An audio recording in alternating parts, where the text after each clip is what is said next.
Hey guys, we're back with another episode of Panther Airsoft Folding Table Talk here.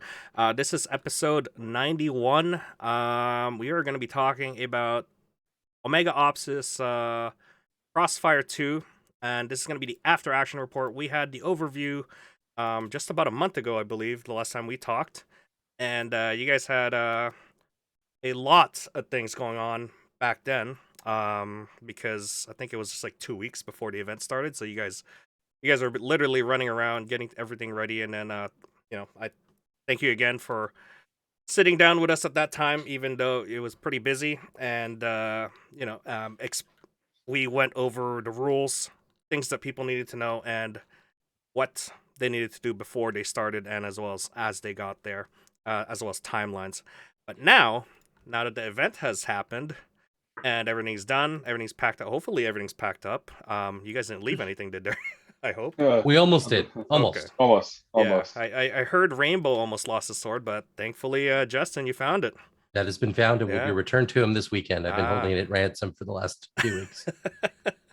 that is his ultimate power right there. So if you wield it, you have the power. So you Sneak up guys, on anyone. so you guys did an awesome job. We've heard many sort of positive responses from our community. Now we're going to be talking about it from your guys' perspective, and as well as what has happened over that. How many hours was that event? About 3 days, right? It was 3 days. I think total playtime ended up coming out to something like 25 hours or something like that, roughly speaking. But it was, 3 days worth Yeah. of event time. Again, it is a tier 2 event, so you're catering Correct, to yeah. just people that are just not used to Non-stop. not like Yeah. a mill sim. Yeah. Yeah. Yeah, it's a little less gear intensive that way for people who are just sort of like getting into long form play, or guys who aren't quite at the gear level to attempt a milsim. Yeah. So it was a good choice because it was after a pandemic and everyone's kind of rusty, and I know there's a few MSW players that did attend the event, but compared to the other players that haven't done any events, this is probably a good sort of icebreaker for them. Would you Mhm. agree with that? Yeah, actually. So Knights of Endor was on Red Team, and they brought their sister team, Ghost of Alderaan, and it was their first kind of long form, quote unquote, milsim, and they loved it. And so, as you know, KOE has a lot of experience at MSW, so they wanted to give them a nice little introduction, and they walked away loving it and just wanting more. I didn't even know that they made a subgroup of a subgroup after that. It's kind of interesting how they've they keep going down. And they keep reproducing. They keep picking Star Wars references, which I like too, by the way. Well, Yeah, they're kind of I'm like not opposed tribbles to from that. Star Trek. So, Yeah, I mean, they just like, keep multiplying. stick to your fandom, guys. Which one are you? All right. So the purpose of this after action report is to just figure out if there's we're gonna go through the highlights of the event. We're gonna go through the pitfalls, downfalls, things that can be improved, stuff that happened. I want to hear stories. So we'll get started with that. Before we get started with that, I do have a clip that I want to play for the audience here, and that is you guys doing. Let's see here. Grab the video here. I believe this is from Mike Erickson, and he did a cool little video piece for you guys. I'm just looking for the part that's awesome. The action montage, if you will. Yeah. I don't remember where it was. Dang it. Okay, come on. Where is it? I mean, I could just play the first part of it here. All right, let me just play a 30-second clip of it. Just give me a moment. You guys won't hear anything, but the audience will.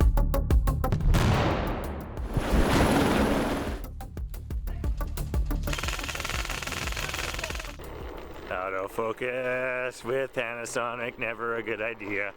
We are here shooting an Airsoft tournament, which is just spectacular. What a fun thing to come and do. Hey, can you come and shoot us in this fake war scenario? Yes, please. All right, so played a little bit of clip there. I'll have it in the description below, guys. But yeah. How did you guys end up getting in touch with Mike here? I looked at his YouTube channel, and yeah, he deserves more views with that type of videography that he has. Can you explain a little bit of how you guys met him, or was he just like someone passing by, or? Isn't that the helicopter guys? Not sort of. So what it is Sarv Air, the owner, whose name is Clint, is the helicopter company that we contracted to fly players in.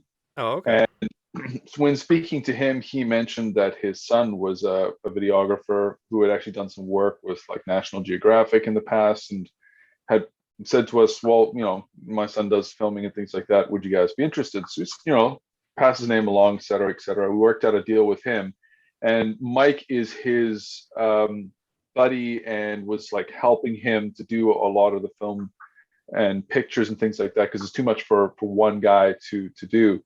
And so Clint's son was manning the drone most of the time, and Mike was on more like the handheld equipment. And then he produced that video of his own footage and things like that. Yeah, I can tell a team has made it, so it's pretty awesome that you guys were able to get a videographer there, and as well as an editor, and as well as a narrator for the event. That's pretty awesome. Yeah. Okay, so that shows a little bit of the event there.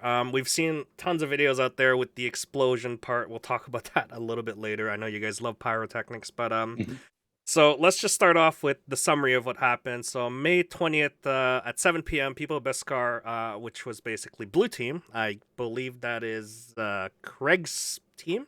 Yes. Yeah. So you guys started off at the south of the DMZ. North. North? Did I get that North, wrong? yep. The map sometimes can throw people off and get a little confusing. Okay, yeah. It is the north end, yeah. Yeah, so north. And then, so tell us a little bit of how you started the day, that first day.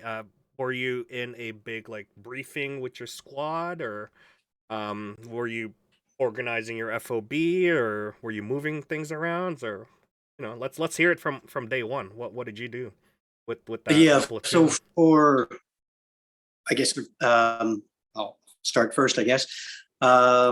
Yeah, we had a sort of rallying point at one of the gates down by the. I'm actually looking at the map right now. One of the gates where we rallied up everybody, got everybody sort of sorted out, picked up the few extras that were kind of wandering around or hadn't been assigned, and basically got everyone to be 3 squads, 3 platoons. Sorted out our commands, introduced everybody. And then after that, we basically, I think that was for 6 o'clock. And then by 7, we had to be at our sort of HQ, which was our stepping off points. And from there, everything, as like every good plan, went completely sideways. It was very entertaining. Everybody, you know, pulled together, made things happen. It was all good, but at the same time, it's entertaining how organized when you say chaos. something, yeah, organized chaos would be great definition of that. So how many troops were you leading under you, and how many platoons did you have? Yeah, so 3 platoons, and I think the number was around 146. I could be wrong. I fought on my side on blue. Yeah, I think was that right, Scott? The final count was like 134 to 132. Okay, like yeah, that. It's pretty even then. Even it out. Okay. Yeah, we evened it out pretty good. A lot of people jumped over from one side to the other to help balance the teams. Okay, so you got a company size of 3 platoons almost. Yeah, for both sides. Yeah, definitely. Okay, and then for Justin, you are the Republic of Estrad Red, and you were south of the DMZ. That is correct. That now? Yeah. So definitely. what was how did you guys start off with your day at that 7 o'clock mark? An underwhelming game start speech. No, but you know, you psych yourself up for it and you get ready for it, and then you're like, wow, I've forgotten all the points except for the game safety points. So but we got same as Craig. We had a speech, getting everyone organized into their platoons, getting the stragglers who hadn't been assigned because they're the latecomers to the registration on the event or just weren't on Facebook, getting them into their platoons, and getting everyone organized, understanding the basic plan where we're going. And then we marched out to HQ, which is in the southeastern part of the field, and got radios, comms sorted out. And then yeah, as Craig said, as all best laid plans go, everything fell apart immediately. Ran into a bunch of comms issues with different platoons on different nets, and luckily I had a professionally trained RTO to be able to go around and keep contact with at least two of my platoons for the first few hours, and then we eventually found the other one. They were doing their job though; they were fighting, but it's just staying in contact with them so that they could be supported. Oh, okay. So the very first part, I'm sure there wasn't a big firefight at the very beginning. You did have the DMZ at the middle, which was I keep seeing photos of it. I think it's the highlight of the entire event, was basically the big town that was in the middle. I think that was more of a Julian side of things when he built that town, I guess. Well, Craig built the town, but Okay. all the lights were Julian and his crew set that up. So they definitely made the nighttime play quite a bit more epic with all the lights. Oh, that's good. So not a lot of people complaining that, they were going up against like people like nods and stuff. It's more like, hey, big light over there, let's go fight over there, sort of deal. Was that sort of the feeling that everybody got? Well, that's what we were hoping. Mhm. And at least on my side, I mean, the way I lined up my forces was going to be sort of cradle the town and then swing down to the south. But Justin apparently had a plan also, and it sort of caught up with one of my forces, first platoon, on the east side, and it turned into this massive, quite epic battle on the opposite side of the field, furthest away from the town, which literally was this running battle for 3.5 hours of nonstop. We were, from my side, I was struggling with communications. We were sort of still getting them up and sorting them out. We had one radio working over to first platoon. Justin decided that I guess he was going to try to blow a hole through my left flank, or my left flank. And first platoon was there, and I had a plan to go through his right flank, but he outmanned me, and this epic battle goes on where, for like I said, 3 hours they're On the first day. on the first night, right off the start. I got my second platoon is organizing and working with trying to negotiate with the UN forces. My third platoon, which is in the center, is sort of trying to protect my position while Justin's pushing up against it. But first, and I'm not sure what units of Justin's force, but they, like I said, it just starts as this massive battle.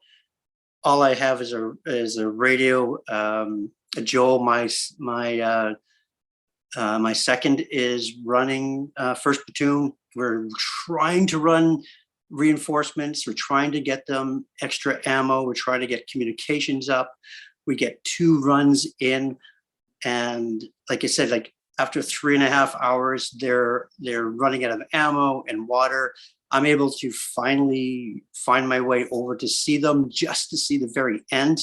And it was epic, where the lights all come in, a huge battle occurs across a road, and I'm just like standing at the far end, sort of hiding in the bush, trying to figure out how to come in, how to get into my own forces, because I have no radio and it's dark.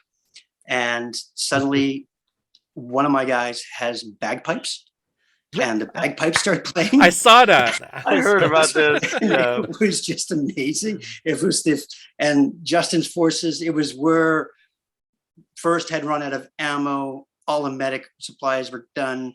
Most of the forces were on the last couple of rounds. They have this one last battle. The bagpipes come on, and funny enough, it's the theme song from Star Wars. And How appropriate. we're first perished on that far side, but it took them 3.5 hours of just an amazing battle. I think, Justin, from your side, I think it was a pretty happy bunch of guys who were running up and down through the mud trying to make that, try to crack that nut, but they finally did. Yeah, definitely. I mean, that was a big shout out to anyone from 3rd Platoon listening right now, because they pushed that right flank hard, and they kept pushing all night long. Like you said, it was 3.5 hours of fighting. Unfortunately, I was stuck trying to figure out comms issues in the back end of the field, so I didn't get any of that epic, but I got a lot of cool stories afterwards, you know. And the funny thing is, back to KOE and GOA, they were one of the units in 3rd Platoon, so they were fighting the people playing the Star Wars theme song. So that's hilarious. Did you all converge into the Star Wars theme song? Like, oh, they're playing something there. We gotta attack it. Well, we couldn't hear it because it was actually in the northern part of the field. Oh. We had 3rd Platoon had moved so far up that they were actually in the vicinity of where Blue's HQ, the old ruins area on the map, and near their new HQ.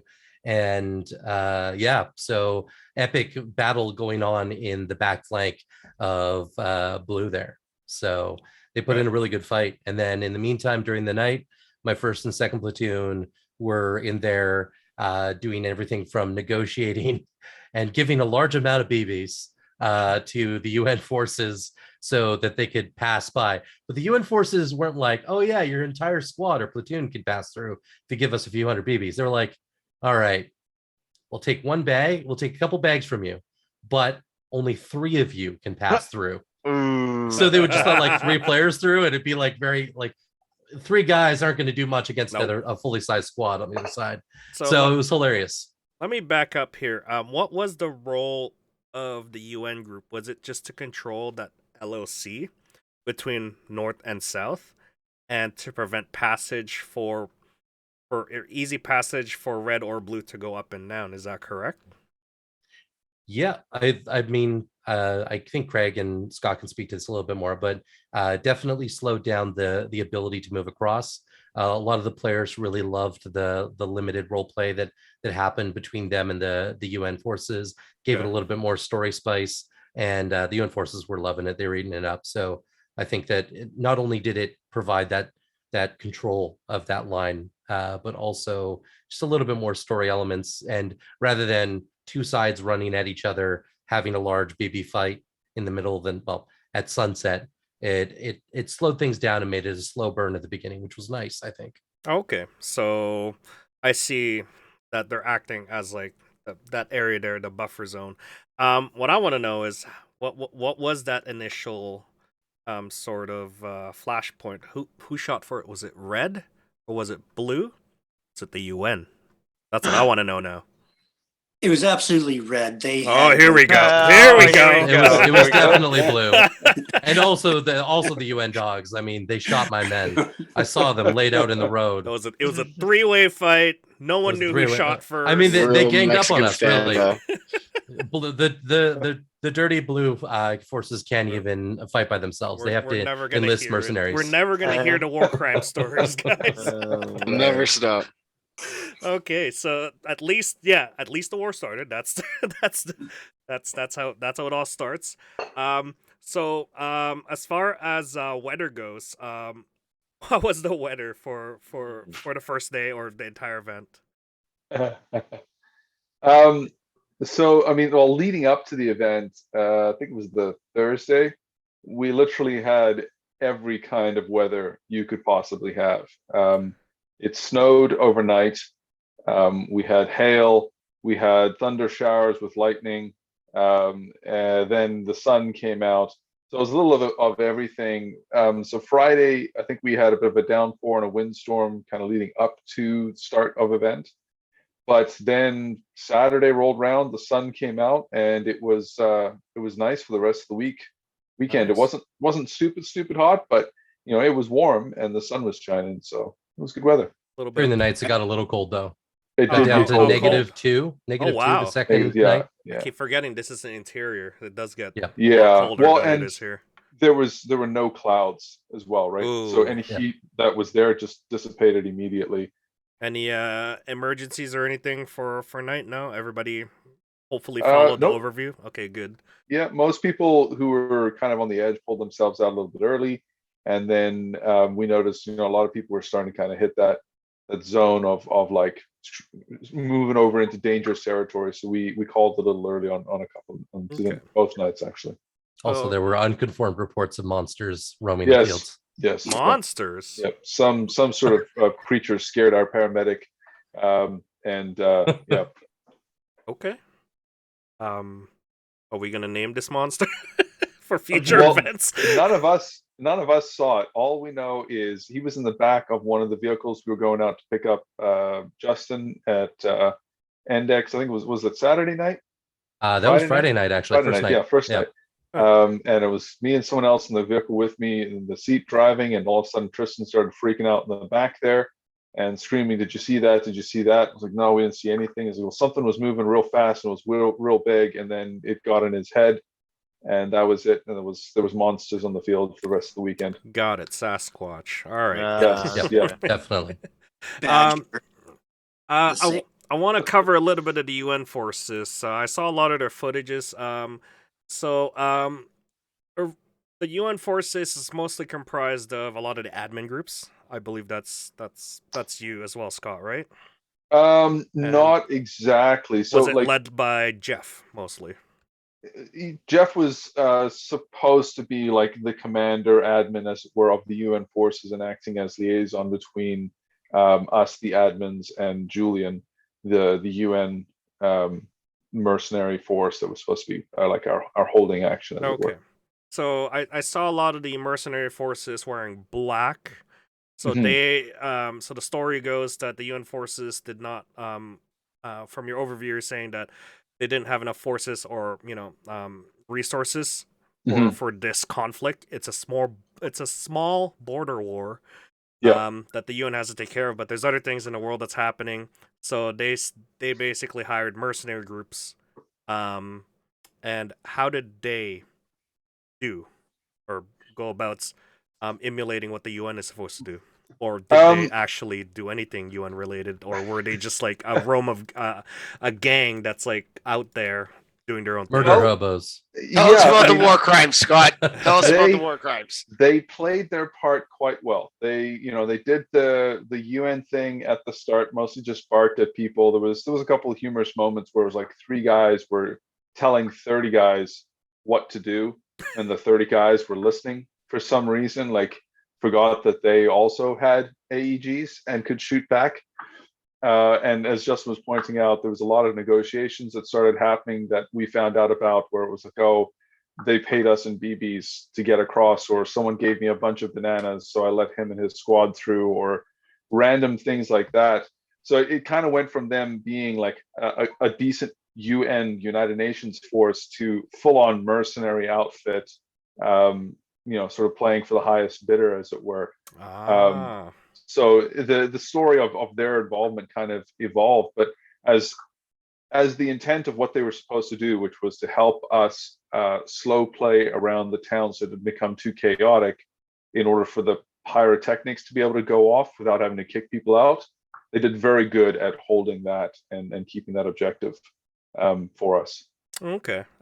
Chuck here is reporting that earlier blue shot UN checkpoint, but UN de-escalated pretty quickly. I'm guessing Craig, and what happened there? At this point, I'm going to just say that due to communication issues, I was unable to verify Good that. call. I did send Joel my second to negotiate, but what I heard from that side was that by the time they got there, Red had already crossed into no man's land. So they were primarily on a defensive footing from the beginning. So Sounds like a stick with false that flag story. off to me. Don't worry, Justin. Don't worry. I got one for you here. So, Julian, the commander of the mercenary forces, saying here that Red shot the UN first. Oh, that's Something about UN sandwiches were spoiled by red assault on their position. That's what I I don't like salt on my sandwiches either.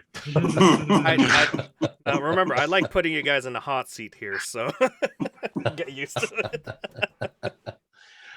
All right. Well, I'd say that sounds a lot like the words of a mercenary paid for by the Oh. Blue Force. So I would say that he's probably still in the pocket of Blue's corrupt government. This will continue on to 3.0, I'm guessing. Awesome. Let's move on to Saturday now. Actually before that, did the night ops work out for you guys on the first day? For both sides. Was there a high attrition rate, or was there like, oh, it's dark, let's go camp out? Or was it like everybody, all 3 platoons under your team continued on to fight until, what is it, like 3 a.m. or 2 a.m., I believe, until game end? 2 a.m. was scheduled game end. Okay. Yeah, 2. I think we finished it around 12:30. Okay. Yeah. But was still, was it 12 still exactly. strong? Yeah. Basically around 11:30, I made it out to first platoon. And that was sort of where they finished up, and then they were falling back. By the time I got back to my command, unfortunately, Justin's forces had been quite aggressive. We were sort of pinned into a bit of a corner just around between the town and Hill 606 and Gate, I think, 7. So we sort of were drawn down into that area, sort of holding a line in there. But there was still quite a few guys on the field. And that was around 12:30. My forces were limited due to night vision and pretty exhausted. But I think Justin's guys were still pretty eager. I think they were like engaging NATO or UN forces full on. Yeah. So, I mean,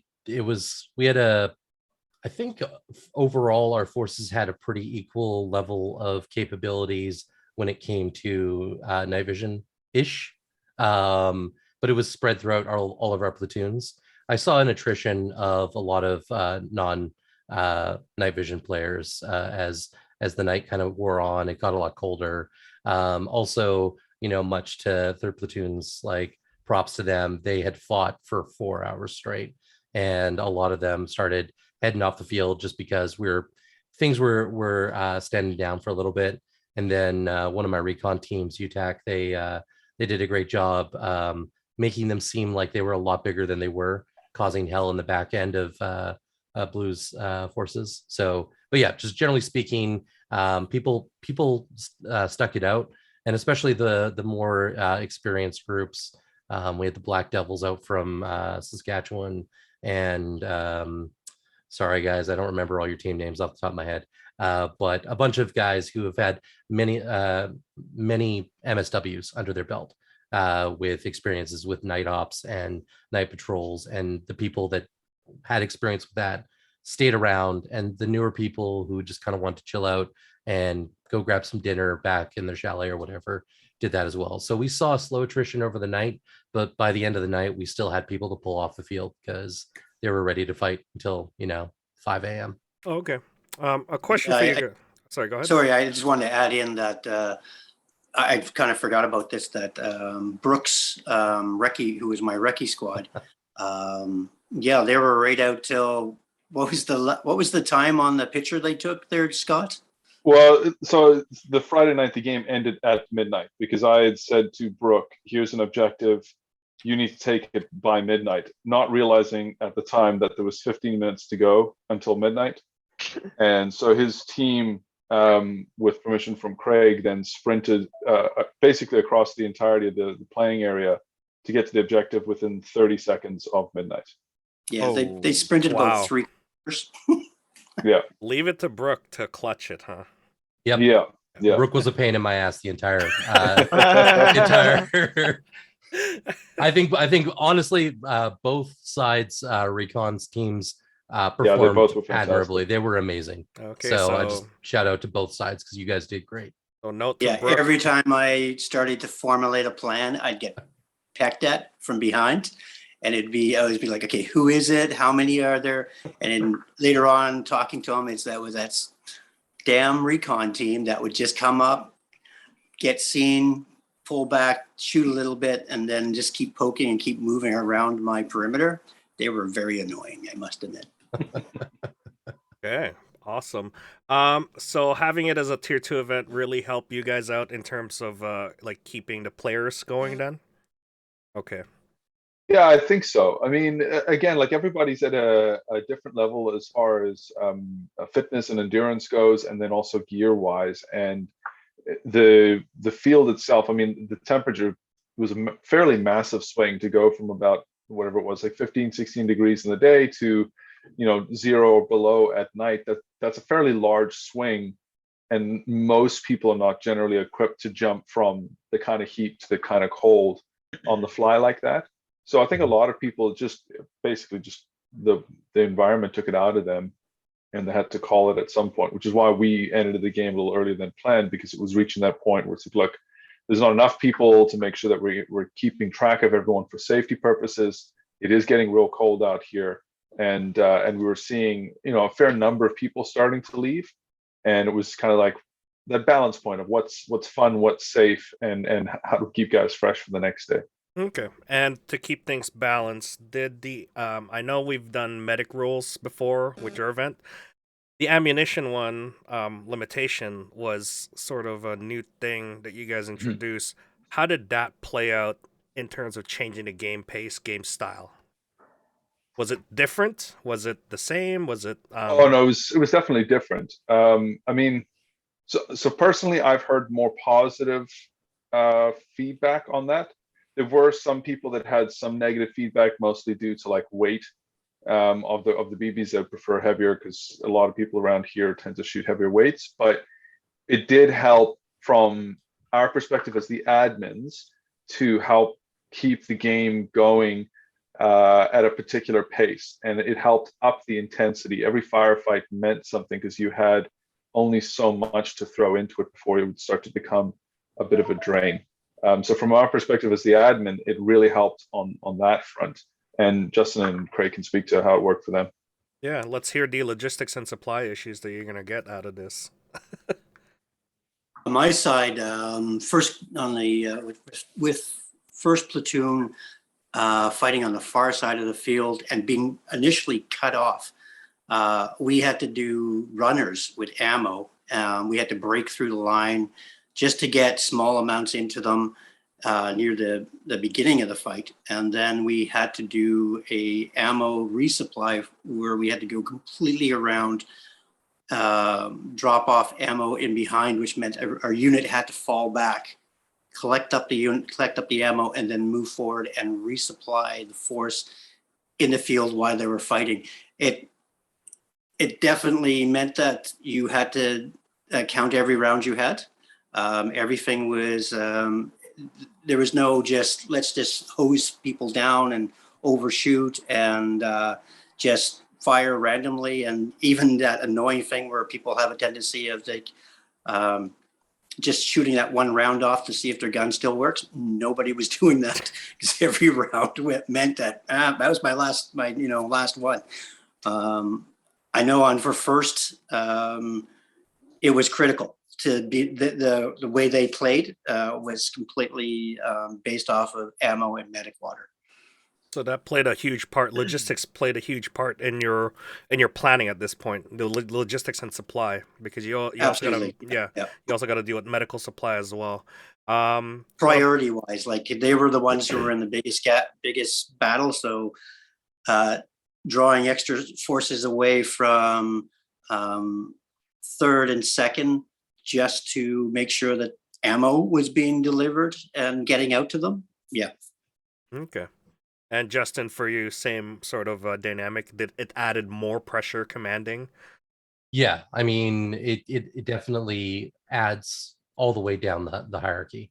So you had platoon commanders that were much more concerned, obviously, about their resupply, when is it happening, what's happening. But same thing with third, they constantly were needing more ammo because of the pressure they were putting on the right flank. Same thing with first, actually. They were one of the far left flank, which would have been pushing up against the bottom end of the town. And they spent a long time grinding against UN forces after, of course, they were fired upon. And Allegedly, allegedly. allegedly, but I Allegedly. mean, I'm told what I'm told by forces in the field. The yeah, so it added to the gameplay, I think. I think that they're, yeah, just in general, I enjoy that aspect of gameplay because the most people don't realize that the military is good at what it does because it moves large amounts of stuff from one point to another, and that's warfare. That's basically the gist of what war is. Yeah. So to me, it's a fun little tactical game of like, oh, we got to get this ammo to this squad. We got to get their people up. We got to get medical water here. And so as a commander, it provides me a little bit of a strategical element to the whole issue at hand, which is the battle. Okay. And Scott, was there a finite amount or a limited amount of ammo for both teams to start off with, or did you just start handing them off as they No. needed it? So part of it was the game briefing was between 6 and 7, get to meet your commander, get your assignment, and then they moved out to their start location, and then each rifleman was given 600 rounds, which should be enough to fill up 5 mid caps. Support gunners like LMGs were given 1,200. Snipers were given 100 sniper rounds each. And then there was like periodic resupplies that we had planned out, like resupply windows. But the commanders could also call in if they were, particularly running low, if a unit had been pushing hard or whatever. So there was more than enough we'd calculated out for the entirety of the event. And we ended up, when we checked in with people during the course of the event, there was a lot of people who had said, they'd maybe shot like 5 mags during the entire course of the event. There was obviously some people that were a bit heavier, probably the guys in first platoon for Craig, third platoon for Justin, who'd shot more than that. But everyone was actually quite light on the trigger in comparison to the 2019 event. Mm-hmm. And that was part of why we did what we did, was one, by standardizing the weights. Some of the feedback we got was guys who are newer to the game, who don't have their gear, their guns teched up all the way to the top of the technology spectrum, felt like they could compete because everybody was using similar weights. They weren't really getting outranged or outshot.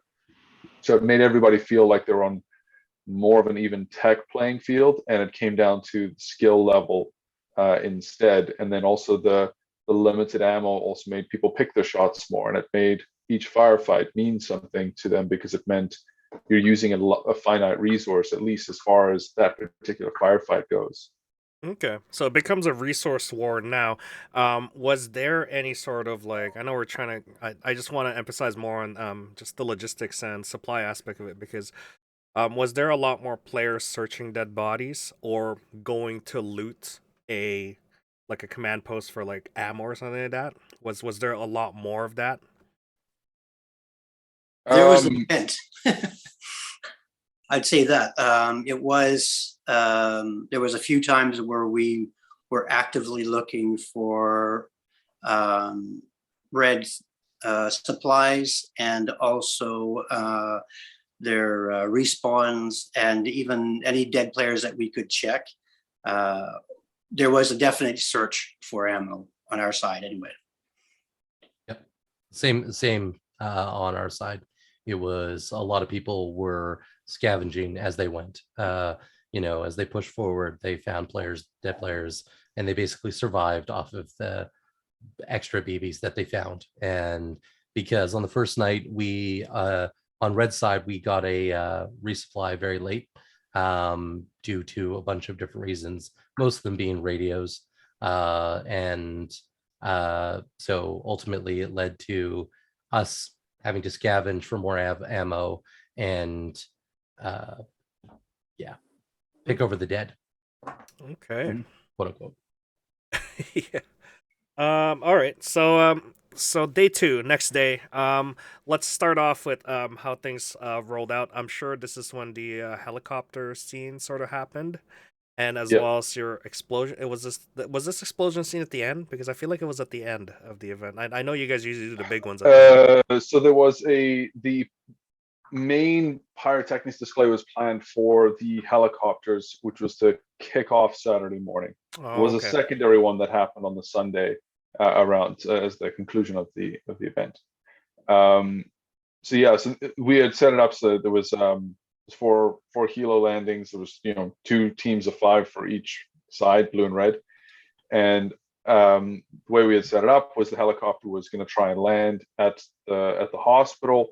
The intention being that there'd been reports of the mad scientist being held at that facility by the mercenary forces, and each side was looking to try and secure him and either secure his services or try him for war crimes or whatever nefarious plans both the Republic of Estrada and the Biscayne Liberation forces were trying to do. But the facility kept coming under artillery fire, which was the pyrotechnics display, and so the helicopters ended up having to wave off and go and land elsewhere and dump their players at secondary objective points, which are generally speaking in the opposing forces side.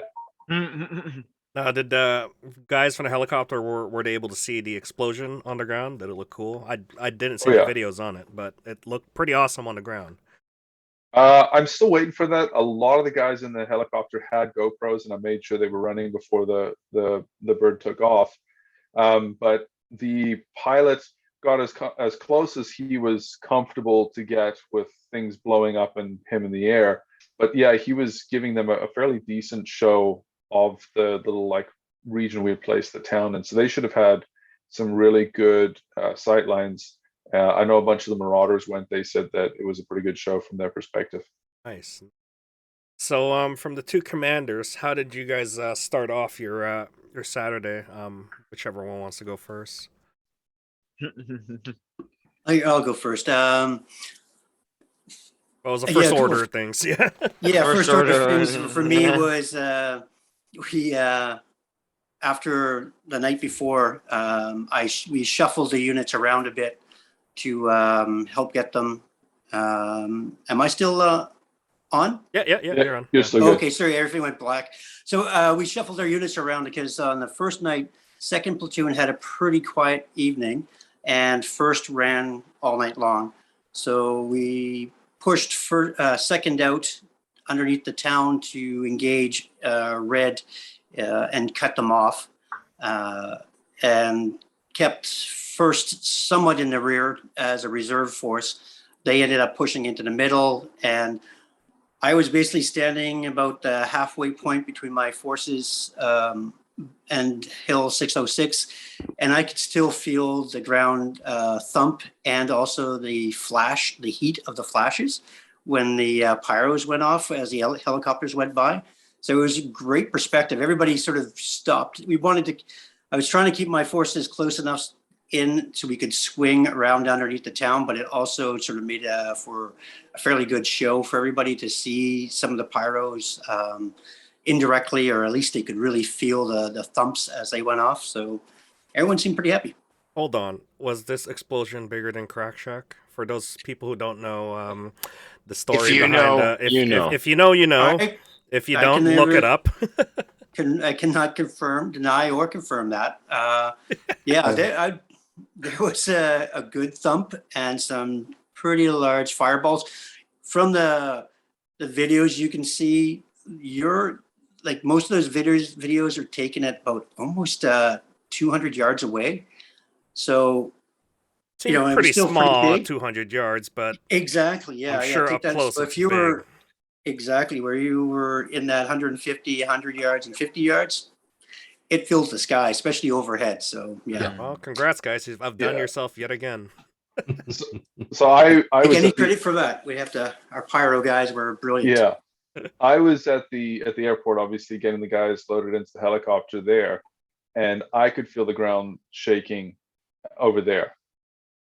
I hope So no calls to the authorities. no, everybody knew. Everybody knew what was happening. going on. Okay, just making sure. Honestly, the entire town of 100 Mile knew what was going on by Thursday morning, because we spoke to people on the Wednesday, and the word went out. It's a fairly small town, and so everyone all of a sudden knew there was this thing called Airsoft going on, and there was going to be stuff happening and whatnot. So everyone was well aware of it. And Okay, that's good.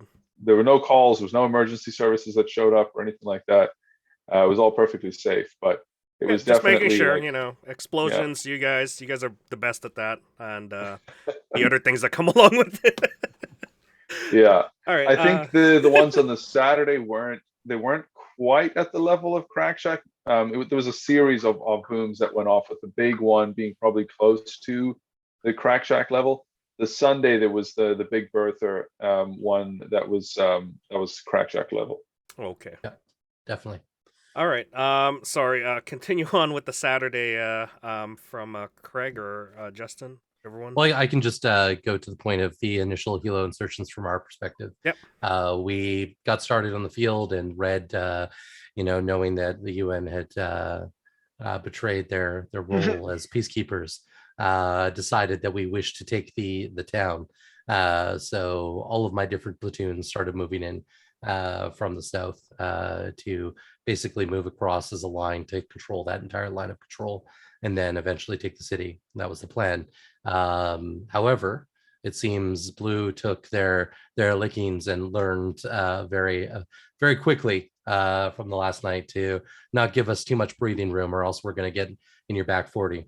So the essentially got up to the point. I was approximately about, 400 meters away from the town to the southeast of it, around some small lakes, water features to the southeast. And when the explosions were going off, and I could definitely see them through the trees and also feel them. It was a great experience. Wow. Yeah. So everyone was like, I'm just like, all right, guys, it's about time. So it's about time. Prepare yourself for some interesting times. We got helicopter insertions coming in. Watch towards the town. They might be coming from there. And everyone had a smile on their face after the first few. Awesome. Yeah, that's an impressive sort of like everything happening at the same time, and then boom, game starts. That's coordination. Yeah, that's pretty good coordination then. Actually, the game had already started. Okay. The game was actually in full play. All three of my platoons were up against Justin's forces, all to the sort of north of the town. And Helo guys were coming in, and that was already about 45 minutes into the game. Yep. So there's you have the contact of fighting the guys in front of you, the big flashes going off, the helicopters going overhead, the booms and the bangs, and just the chaos and mayhem. So a little bit of everything was happening. That was what we always wanted to do, was that everything we did was not going to be like before the game or after the game had finished, but actually part of the game and during it, and to make it as live as possible while still being safe. And that was sort of where our UN forces came into being, is that they made sure that the control area that we needed for safety was them. Okay. So overall, great experience for everybody playing then at the very beginning. So give us a play-by-play of what happened for the rest of the day until what is it, that break at around 4 o'clock, I believe? 4 o'clock, yeah. Yeah. So yeah, go ahead. I'll go, because it was a very interesting thing from my perspective. At this point, because of a lot of different comms issues, we had basically all three platoons online. So company was online fighting against the entire company and the UN. Eventually, the UN started trying to push us back and push us out of the city, which happened, but we just pushed back, and it was a back and forth for a little while. But with Brooks Recon unit in my back 40, as well as the helicopter elements that had just landed, we knew that we had people behind us. So we had my recon elements out there hunting for them. And then as things progressed, just as happens with online for combat between two forces, we got pushed back a little bit and started to fold in. If you look at the map, if anyone has the map available, there's this little backwards L shape on the right, the middle of the map. And that's where our fob had been moved to. So that was where we were responding from, working out of. And we had actually gotten pushed back by the UN forces into a pocket there. And then blue had started to encircle us from behind. And at this point, basically we had two options: is sit there, fight until we were absolutely decimated, or unpack everything, put everything on our backs, and literally run into blue's territory.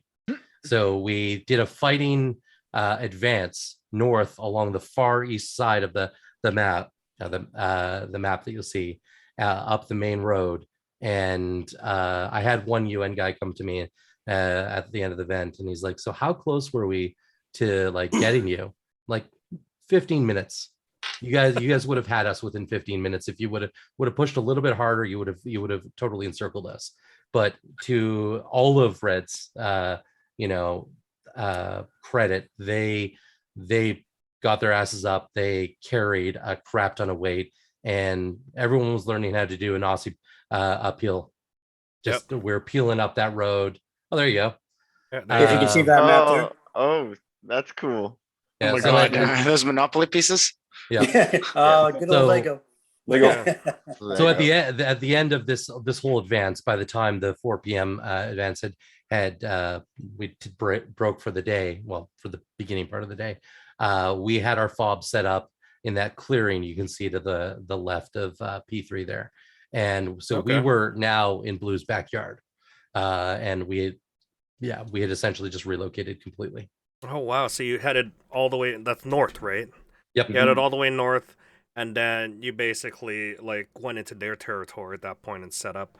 So you were Exactly. on that 90-degree angle. You were pretty close to getting decimated then with your 3 platoons. Is that correct? Totally. Yeah. We had gotten completely encircled because essentially between comms issues and also the UN was definitely working with Blue. Hence why I say that they're definitely bought and paid for. So because Craig, they I were want to know they were how much did you pay them? Let me hear. How much did you pay them? probably 2 bananas. And a bag of BBs, apparently. Craig has his We- ways, I what- tell you. well- Craig has his ways. What it was that my second platoon commander spent some quality time negotiating the night before, Hearts and and it minds. played us dividends. He got in there, was calm, was their friend, they handed over his weapons so he could even go in and communicate with them. He had his men stand down on that sort of left flank, and all we did was move up next to their territory. We didn't invade it. It was actually because, and there was some sort of story about the NATO guys trying to have dinner, and Red kept hitting them on the other side, and they became really annoyed. And we just exploited that by just being as friendly and whatnot. Plus, our initial plan, as it was for Bastana, was to basically move up against NATO, protect them from a Red advance, because we wanted to get hold of the scientist who had been captured recently. And we had negotiated with them for him to be handed over to us. And the idea was that our helicopters were coming in on a Saturday morning to pick him up. And that's where everything went wrong. And because Red was just so aggressive, we just exploited that. So let's talk about the scientist here and how he played the role in both of your objectives. From Red's perspective, was that a main objective for you guys, or was it just like after that it's just like, okay, we can't push anymore, we're on survival mode at this point? Did you just give up on him? No. So I mean, the main objective was to basically regain our balance and then launch new attacks from the northeast, and then try to encircle Blue or wipe out their command capacity, because we knew that they had forces between us and their command center. We weren't exactly aware where it was, but we wanted to find it. And then the idea was to essentially now encircle the town from the north and then have them cut off from their respawn capability, as well as get control of the scientist. Because throughout the entire first and second day, the scientist was a primary high value target, in not the shooting sort, but in the capturing sort. Yeah. For us. So how valuable is intel of location of the scientists? Was it always on target, or was it like he's at this sector, or was it like were you getting other sort of stories out of it? So the funny thing is the limited amount of little role play that happened with the UN faction and all the players led to rumors. And it's hilarious how rumors have a way of affecting a game as they kind of evolve. So we got rumors of, the scientist is perhaps in the town. Oh no, he's actually in Blue's headquarters. So you'd be hearing things from different players who had got them, but didn't necessarily know how to vet their intelligence. Mm-hmm. So they were just hearing rumors from UN players being like, oh no, he's with the Blue Command now. So anyways, so the point is that it was an interesting experience trying to figure out what was real and what wasn't, and then utilizing recon units or something like that to actually verify intelligence. Okay, and for Craig, was it the same for you? Was it initially like, oh yeah, he's here, or you hear rumors here and there, or was it like, from players' word of mouth? Yeah, a little bit about a bit of that. I did sort of get eyes on him in the town, but he was still in the possession of the UN, and they weren't willing to give him up yet, because they sort of knew that was one of their last big cards they could play. So they were holding on to him. We were just sort of like, okay, if you're going to hold on to him, at least we know where he is. And if we have to grab him, we know where to find him. So, were you already thinking of bargaining? Yeah. I knew you were. Oh, totally. Yeah, there was a point where UN was working with us, but we knew that could only go so far.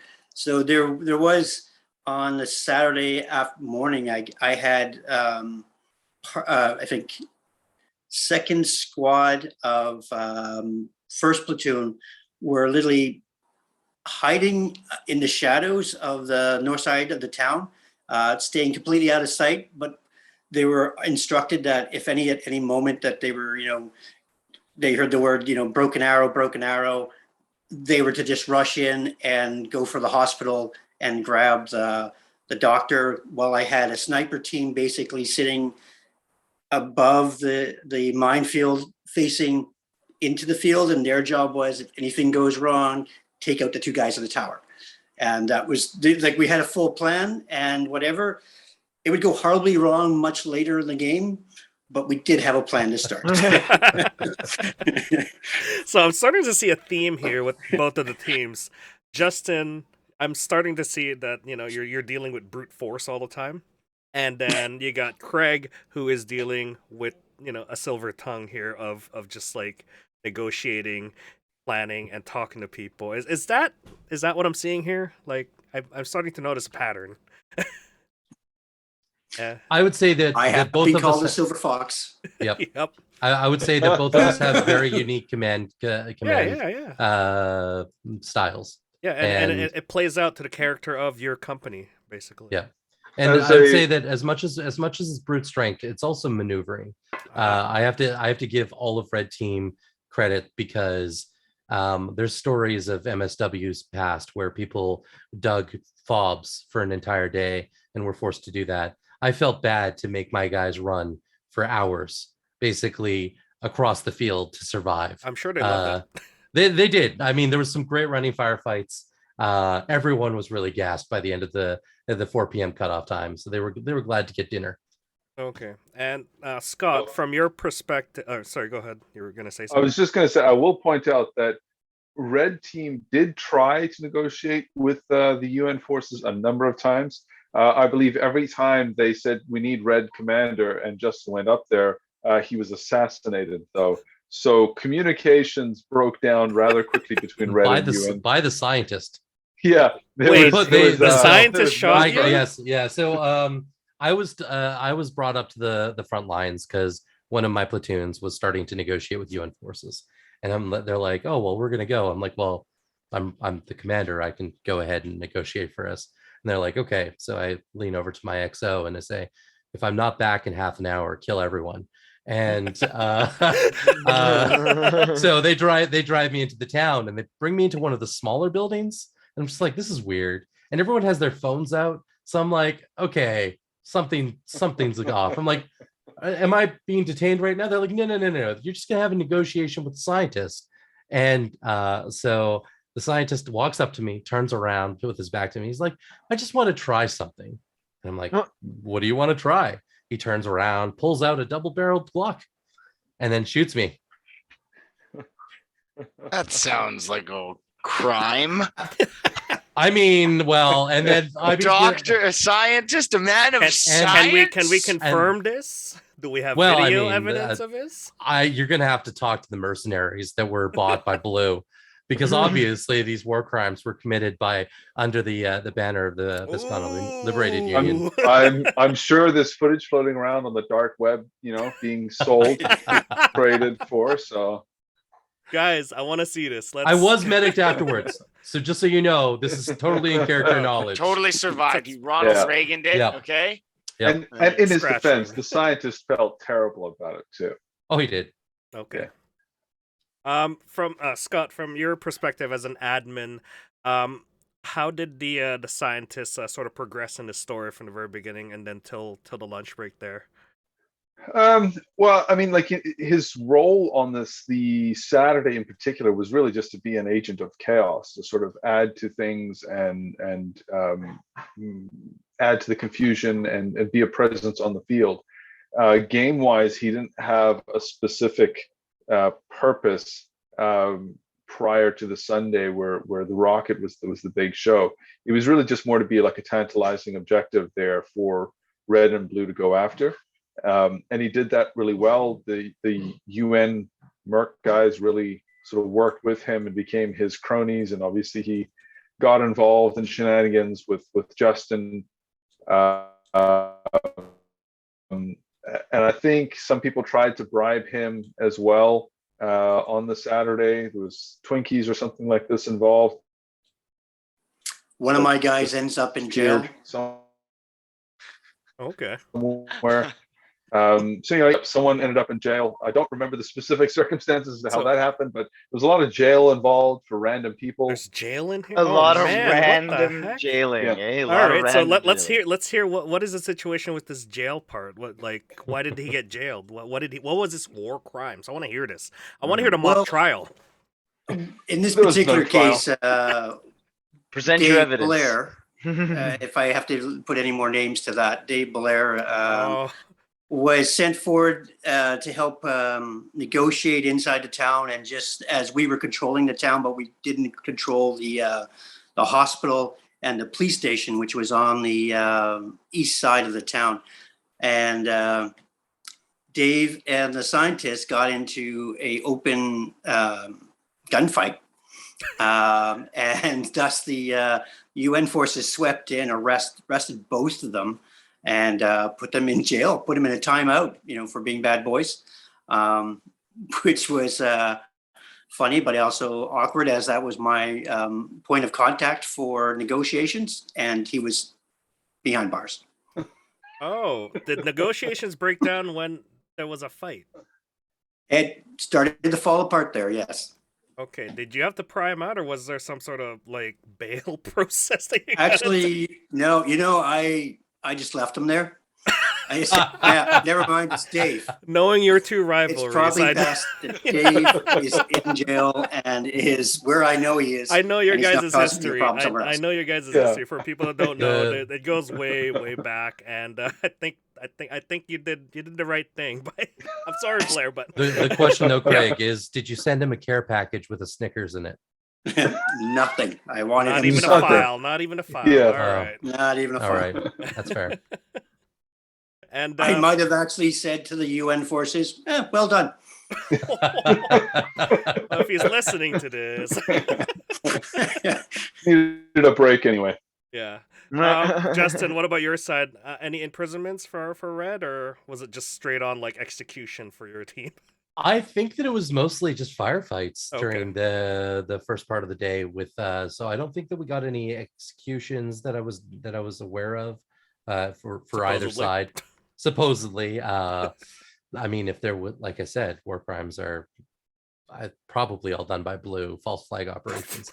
I mean, the obviously, as you just heard, the seed of distrust was sowed very early by Blair.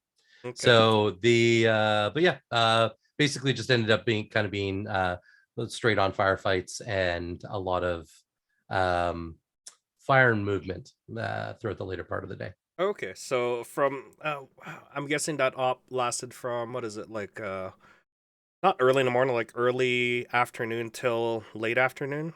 It's like a 4 hour, 5 hour. Started at like 8-ish. 8-ish. Oh, okay, early. Yeah. Yeah, we morning. were on the field for 8, and I think started at 9 and finished at 3. Oh, okay, 4? Yeah. Was it 3? 3 or doesn't 4? really matter. it's like Yeah. a 7 hour ordeal then for you. It was a long one because the whole helo insertion, there was a little bit of a slow burn there for us, our forces actually maneuvering to get close with each other. Once they did, things picked up pretty quickly, and but it was really around noon where it was really kind of like full on intense firefights, and then our whole Ho Chi Minh Trail. I don't have a right metaphor for that one. Falling back. Ho Chi Minh Trail. So how was for both sides? How was supply and logistics for your ammunitions, medic water and stuff? How was that throughout the entire day? Was it again getting strained because of the continuous firefight, or was it just you had a constant supply that kept you going? Yeah, by this time on Saturday morning, Jesse, my radio guy, sorted out mine and his radio problems and had me in good contact with all my guys by that time. So we had a lot better control during the day. That was one of the big changes for us that helped us kind of get things rolling after the night before where we struggled. We were able to, bring in the water and ammo on a pretty consistent level. And we were kind of hitting our game at that point, that we were just things were sort of ticking off. It was kind of, I must admit, I had a couple of good moments where you just got the communications coming in, events are unfolding. There was a moment where second platoon was pushing out on against Red. And at one point we had, I think, snatched their mobile spawn, but then got pinched between two Red units that got it back. But there was like just the communications and stuff. So for us on the second day, first game, water and ammo was coming in at a very steady rate, and we were happy with our flow. That's good. That's Justin, good. I think, was doing a bit more traveling. Yeah, for you, Justin, you were carrying all that stuff with you. We were carrying it. Yes, very. I guess Ho Chi Minh Trail works for that. Yes, that's because we were. We had two spawn boxes. One was hidden. Then one was carried with us. We were carrying all of the pipes for the tent set up for the fob, and an ammo box as well. okay. So between us all and all this other stuff people were carrying, there was a lot of stuff that was moving Were with us. Were you taking heavy casualties throughout the end of that first Saturday game? I would say through that, medic water. We were burning through medic water pretty quickly. Luckily, we had some pretty good medics on board, and they were good at keeping people together. Unfortunately, as we found, we were not able to resolve as many of our communication issues. We had scattered comms throughout the whole back end of that early or afternoon skirmish. So as people kind of peeled off into dealing with Blue, the main force moved up the road, but as people kept peeling off, they kept staying there and having their own limited firefights. So we found that one of the biggest things was keeping comms, especially as we were a mobile unit now, and we couldn't tell people where to respawn. So it took a little while to get word out to everyone. So I guess the point at the end of the day, yes, we ended up taking a lot of attrition because we were fighting a fighting retreat. Okay. And last question before we move on to the next game, basically after the break. Was the fighting a little bit more reserved? Like you were talking about at the first game, firefights were a lot more reserved, a lot more like there's less firefights. Your flash points, they're quick, and then people would fall back to get ammunition. Was that sort of the same thing for this afternoon's game as well? Because everybody was stacked up with you got 3 platoons moving forward, then you got your 3 platoons moving forward as well. Was it more sporadic? You fight, and then you're running low, and then everybody started falling back because it was an attrition. There was like a, it's basically you're fighting with attrition at that point. See who loses ammo like faster than the other guy. Was that a thing for both of you commanding, or I'm guessing it's more of a platoon command sort of deal because they would see it more than the commanders would. On my side, we were fairly constant with our ammo. Our biggest not problem, but we had gained one of our targets was that our recon and helicopter unit had made it to the top of the hill. I think it was like it was the crossroad of road 67, and by taking that hilltop, it was really important for us. But because Justin's forces were constantly hitting us and cut us off a few times, we were literally running, having to literally run units up to trade them out on a constant basis. And so that's where the water and ammo became really conserved up there. They were very much stuck in their own little Alamo. They couldn't get down, and we could barely get into them. Justin kept us quite tied up on that side while he was sneaking around the back door and then engaged us in a very large battle on the backside. Yeah. So to that end, we actually ended up in a very large pitched battle because we wanted to encircle the town from the north. Okay. I have to take responsibility for my ultimate defeat in this battle.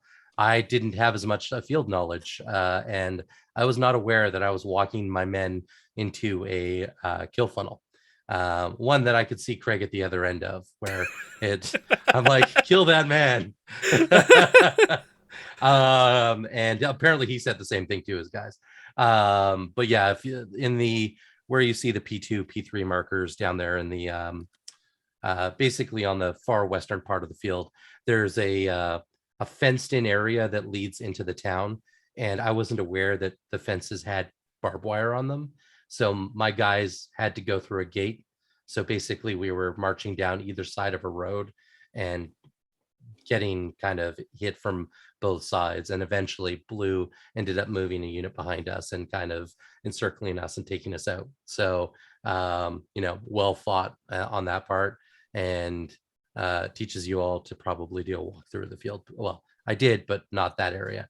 Okay. Anyways, so it was a great experience. But to your question though, there was fairly sustained combat throughout most of the day, but there was definitely more intense portions. Like our Ho Chi Minh Trail retreat was definitely very intense aspect, and then that last combat was like, people dumping pretty much everything that they had left at that against Blue and the UN. Okay, perfect. From an admin's perspective, Scott, did it turn out well for you? Like the way you grandmastered it, or was it just everybody just creating their own story at this point? No, I mean, so like part of how we operate is directed chaos. Like we have kind of like a script, as it were, that we want to see happen in our head. We have a couple of like plot points that we're aiming at, but we also take our cues from what the players are doing. So I mean, having 2 admins embedded as the commanders help us keep the game, I wouldn't say on rails, but like directed a little bit more, so it doesn't get, totally way off what we're trying to aim for. But Craig and Justin weren't necessarily like working together to engineer certain things. They were going against one another. So I think it worked out fairly well from that perspective. Everybody had a lot of fun. It didn't feel like it was a game on rails with a pre-scripted outcome or anything like that.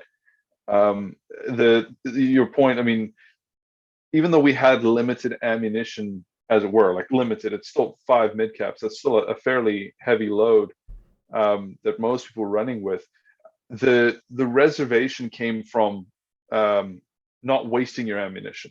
So guys weren't just pot shotting trees for the sake of pot shotting trees. They weren't just putting out a full burst just because they had an extra bag in their backpack that they could dump if they wanted to. The fights when they happened were tooth and nail.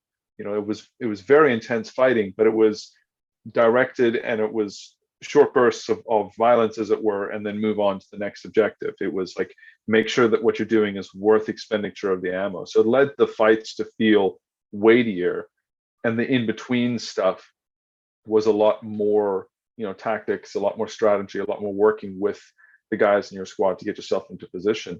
So I think from that perspective, like I'm pretty happy with how I saw the event progressing. Every time I checked in with guys on the field, everyone was having a good time. Everyone was really enjoying the format, and obviously there's always quibbles here and there, but everyone was really enjoying the way that the event felt. It felt like a Milsim that everyone was looking for. Good. Okay, so at this point, you guys had a break in the middle of the day at around 4 o'clock till I think 6, I believe. About 6, so yeah. So it's about a 2-hour, 3-hour break for you guys. Was there any like particular things that you guys did other than eat, or was there like giveaways or anything like that in the middle of it? Yeah, we had a prize draw trigger, brought up a whole bunch of stuff. So everybody got a raffle ticket when they checked in Nice. at registration.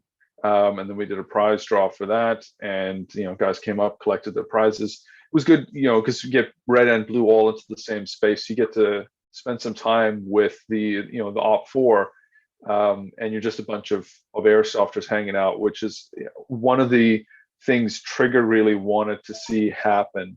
When they asked us to do this event in 2019, they wanted that camaraderie of like, yeah, your opposition on the field, but when you get off, you're all just airsofters. You're there to have a good time, and that really fits with what we want as OmegaOps. We want to do good events that everybody enjoys, and the rivalry is something that exists only on the field for the purposes of friendly competition. But then you step off, and you're all the same. You're all just a bunch of airsoft geeks that are just there to have a good time. A bunch of LARPers and nerds out at the field. Exactly. Got Yeah. it. Yep. Okay, so let's start off with I guess this is game 3 or after the halftime. So what was the main sort of order, a battle order for you, red or blue, whichever one wants to start. You want to go ahead first, Justin?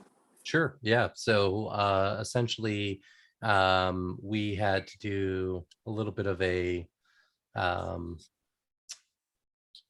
the way that we started off was actually with a respawn back near Red HQ, back in the southern part of the field, knowing that our fob existed somewhere in the back behind the lines of our enemy. And the main objective, again, was to push into the town and get the push blue out of it, and ultimately find the scientist and work with him to achieve certain objectives. And so at the beginning, essentially, my forces moved up to set up a line again south of the town, and then not engage with them, but actually start negotiating. And after some clandestine negotiations were had, we set up strawberry shortcake. Strawberry shortcake. Yeah, a word, a phrase that will live forever in infamy. Okay. You want to go into detail with this? I'm gonna let Craig tell you a little bit of Okay, his all right. story up until I this. see why you went first. Okay, All right, all right. all There's a right. story here. Let's hear Yeah, there's a this. story here. So we started at, but part of my force forward, because we had the town at the end. So we were able to put a force at TP, and the rest of, and part of my force, because my guys were slow coming back from the lunch break. They were sort of piecemeal coming in left and right. So we sort of made up a ragtag force. And our idea was to run our recce squad, which is Brooke, up to the top of the hill that we had controlled before, while mainly what was first was to hold the line, to hold Justin back for a little while, and then we were to withdraw back into the town. And once we got into town, our forces built, and we had a fairly secure force around the town. We were able to sort of keep Justin at bay and his red menace. But had I said before, we were suspecting a betrayal, but we got a little complacent and a little busy with a few other things that were going on. Justin was poking us. My guys were moving left and right. He was really pushing at that hilltop. And so I was running troops up and supplies and trying to keep it. He was cutting in at different areas, and my guys were holding a good defensive line. And we got distracted, and then suddenly it got a little later. There was a episode with Roman getting his head blown off. I must admit, Roman first came to me. I was pretty tired by this time because I'd been up. I've only had like about maybe 4 hours sleep over 3-4 days. So when Roman opened up this little cage he was sort of in, and he had a helmet strapped to his head, and they were literally wiring explosives to his brain, and I just kind of went, okay, let's see what we can do with this. I'm okay with it. Is that the video with the pyro coming out? Yeah, Okay, yeah, the pyro was coming out of his head. Oh I was man. like, okay. And that was sort of going on, and Roman, and that apparently that sort of tripped on for a little while. You sort of, if you saw the video, he goes out to negotiate sort of a treaty with Justin to try to stand down some of the chaos that's happening, because forces are fighting pretty hard all the way around at this point. And then someone kills poor old Roman. He dies, and then somebody offers a bounty to retrieve his body, so that my guys put out a fire to suppress Red and run out, and they grab Roman, and they drag him back. But Roman is a very large man is dead, and he's not moving. When they Really committed to the role. Yeah, he totally committed to this role. And when they grabbed him and dragged him back, what most people didn't see is that when they exited under all the fire, they went through the bramble bushes and not around them, and just dragged him. He didn't say anything, but when he came out the other side, he was very committed. Shot a few more times, and he was cut all to pieces. Again, I was sort of like, that was cool, and serves you right, Roman, for strapping explosives to your head. I have to say, his timing was absolutely perfect. Yeah. What is his role for Roman to be there? Was it like was it just he was UN? He was part of the UN. Okay. He was supposed to be de-escalating the conflict. So once again, Justin was called up to negotiate with the United Nations forces. And while Roman was supposed to be de-escalating things, someone, we don't know who, but someone took out him as the negotiator, which then just led to complete and utter chaos. It was a brief lag where nobody knew what to do because the negotiator had just been shot, and then all hell opened up. I want to ask this question now. So who shot first? It's really hard. I can tell you that I didn't have any forces on that hill. Up from Greg, where the first shot came from. You were in town. I was in town. My forces were still holding that hilltop. Mhm. But I believe the bullet came from a different direction. From what we could hear from the recoil. Back It was in definitely down The grassy us. knoll. Ah, theory. okay, we got a Yeah. JFK situation. All right. What we Yeah. can tell you for sure is that no United Nations forces were involved in the firefight because they had all very quietly pulled back into the tree line. Yes. Ooh. And that's where, as I was coming back, and I was just having a conversation with my second, and we were just sort of going, we need to figure out how to get out of here before this goes sideways. And then somebody, I heard this, something Horrible whispered. siren sound. There was a Yeah. siren that started going off first that just killed all conversation. That was Julian on his side by side. He started blowing like an air raid siren or something like that. And then over the loudspeaker came strawberry shortcake. And everyone was looking around like, what the hell does that mean? What does that code mean? What does that code mean? And as I was looking over Joel's shoulder, I was just like, shit.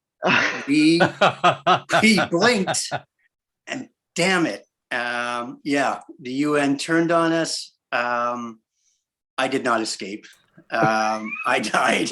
I must admit, once I died and I went there and I started to bleed out, I couldn't have been more happier to be laying on the ground because I was pretty damn tired by that time. Unless the best somebody kind of physically rest. drags me away, I'm staying here. It was comfortable. It didn't matter how big that rock underneath my back was. It was the nicest, softest rock ever. Yeah. Do not resuscitate. Yeah, so all of blue got wiped, and red filtered into the town then and started taking positions. And I think we talked about the whole medic situation. Can you medic enemies in one of the podcasts here? Yep. That situation did in fact happen. There was a blue my guy God. Again? There was a blue guy that you. had gotten shot out, Yeah. and some red guys are pouring over, and he's yelling at them, "Help me, help me!" And our red medic went over there, healed him up. He thanked the fellow and promptly stabbed him with a fake knife. Jumped up and then ran through the red lines. I think he got like 12 guys or something before they figured out what was going on and finally put him down. Wow. There's also we had captured an individual from the blue team. War crimes. And we were following. We actually returned him after he'd been medicked, interrogated, of course, humanely. Tortured. No, I mean it was. We were just asking questions. I got really, it. end of the day. However, somehow, like the blue forces had left their flag in the city. I mean, I guess something about strawberry shortcake happened. I don't know. I was dead at this point in time because I was currently being medicked after being shot in a peaceful negotiation by blue. But after I had been miraculously brought to life by trauma surgeons, I was back in the town and had found this flag. And I thought, well, what better way to return a flag than sending a prisoner of war back to his commander to just, as a sign of goodwill, to show him that we understand that he's taking losses. And so what we did, game thing aside, a person went with him from Red. He was zap strapped to the flag over top of his arms like this, and then he was then walked with another Red player to provide him to the blue commander. All consensually, of course. How did you take this message, Craig, from your group? I was a little confused. It was a little mixed message in the sense of thank you for my guy back and thank you for my flag back, but not so happy that he was zap strapped to it. His hands were spread out, and the flag was stuffed down his back, and he was zap strapped to a log that they had found. Yes, I forgot the log. Yeah. Yep. Yeah. I saw the guy, but wasn't quite sure because it was so dark and so twilight at that point. I was like, I'm not sure what I am seeing here. I am so confused. The monster. It was the monster. It was the That monster came back. Goodness me! So this was Red's peace offering or some sort, or or It was- it effigy. I was- don't even know how to describe this at this point. I think at this point we understood that Blue was probably a little bit sad because we took their town. And they trusted mercenaries. That was their fault. We didn't trust them. We just took our eye off the ball for a second. Goodness. So how did the rest of the night? So at this point it was dark. I'm guessing it gets dark at around 8:30 there, because of you're a couple of degrees up north. Yeah, about that. And so it's dark. How long did the night ops last you guys this time around? Was there anything interesting to happen at that night? A lot of people are more eager to play. On my side, my troops had been running up and down the hill. Funny enough, my recce squad, which had most of my night vision, had been running up and down the field, up and down to the hill, and second had been providing them support. So second that had gotten no shooting done on the Friday night, had now spent 2 full battles of nonstop fighting and had been running up and down and pushing forward. They were knackered. The recce team, I think they tapped out around 11:30 or something like that. Okay. And many of my guys were they'd been run into the ground by that time. Things were really, this is game 3 now. Yep. They really were running out of steam. I don't know how Justin's side was. They were probably pretty happy because they had now just pushed us out of the town pretty much at twilight. And now 2 hours later of us trying to get back in and pushing on the edges, it was getting a little confusing. We were trying to sort of hold our position, but again, trying to figure out where everybody else is in the dark. Tough. Good. Yeah. And And I'd Justin, say for you? Yeah, same with my forces though. Like with the Ho Chi Minh Trail earlier in the day, and ultimately the continued firefights when we were pushing into the city, both first and third platoon and second, like the entire company was in a long sustained firefight. We pushed through the entire for at least an hour, maybe 2, to just gain inches. It was a very long slogged out firefight, and the same with our guys as Craig's. It was a slow trickling of people coming in, so just kept throwing more bodies into the grinder, so to speak. And but end of the night, everyone was really tired. It made it a little bit easier that a lot of our positions were static now within the city, and then some people wanted to go out and play with their night vision a little bit. Yeah. But that was few and far between. A lot of the people were pretty tired, and it really kind of goes to show you how important it is to like ration out your energy. We all know from going to MSW events, you can't just go hard all day long. Yeah. You need to spend some time in the shade, drinking some water, getting some food, getting some rest. Yeah, I think that's it's important for the role of the commander as well to know your energy levels for the company and each platoon and squad. Was it like, again, we're going back to this is a tier 2 event. It was already like you already have planned schedules. Did you find that we still need as BC Airsoft, we still need improvements upon working up to that tier 1 level, you think? As I'd say, as a group as a whole, yeah, there's definitely players that need to learn to manage their energy, learn radio SOPs, all the type of stuff that are basic skills that, well, not basics, radio is a little bit more advanced, but even land navigation, stuff like that. Yeah. People, there's skills that I think we all need to improve upon or work on. And I think there's definitely an opportunity there for all of us to learn and move forward as a community and how we can grow. Okay, yeah, we'll move up to the lessons learned a bit here, but let's hear.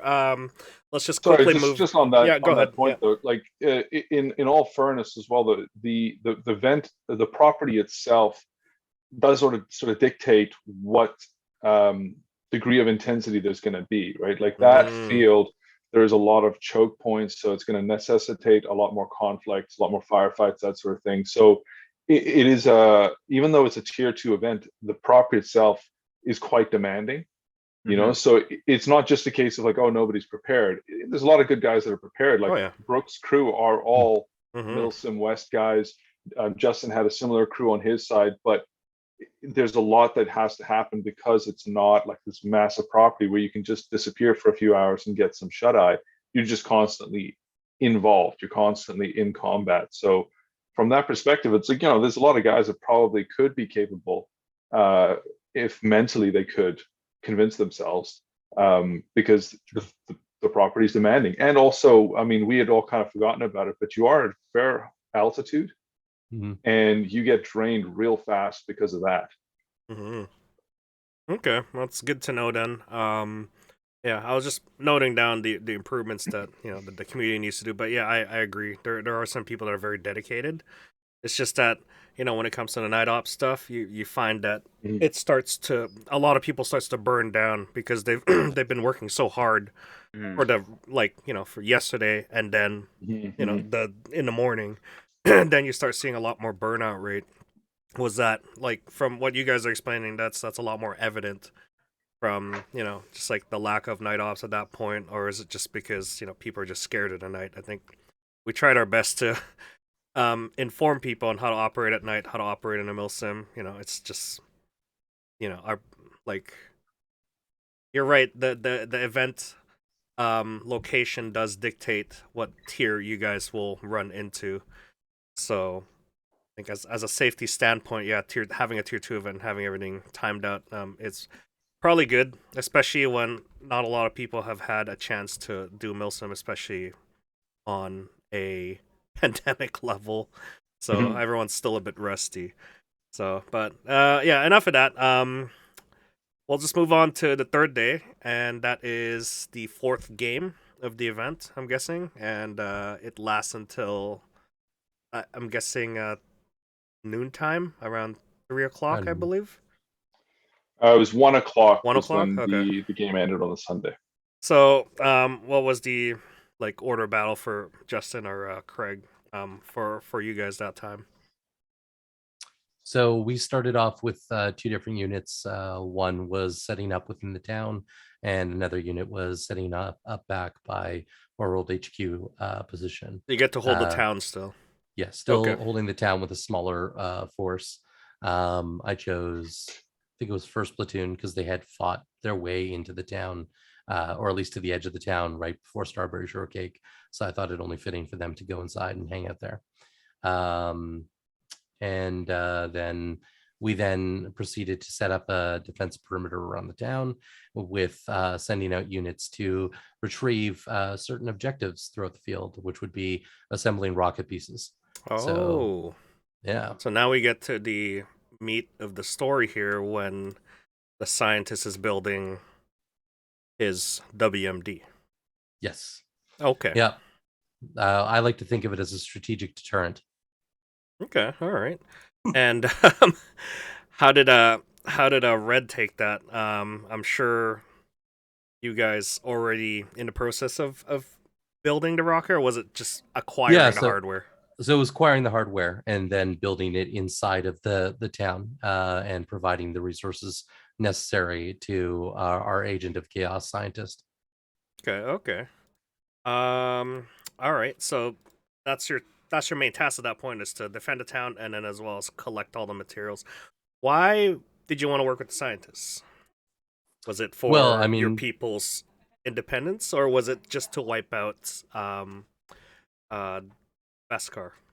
Or no, well, sorry, the other one. What? No, I'm getting confused with the. Still stuck in the world of Star Wars, yeah, are we're we? still in Star Wars. Yeah, Eskana. The yeah, Beskana Liberated Union. Beskana. Yeah, Yep. yeah. So the Republic of Estrad has always established that the Beskana Liberated Union has illegally taken over its land and is currently occupying some of its homeland. And That was from the previous Crossfire border event. exactly. Got And it. we wanted to ensure that that would not happen, and that corrupt forces from the UN wouldn't come in and make us negotiate for our own land.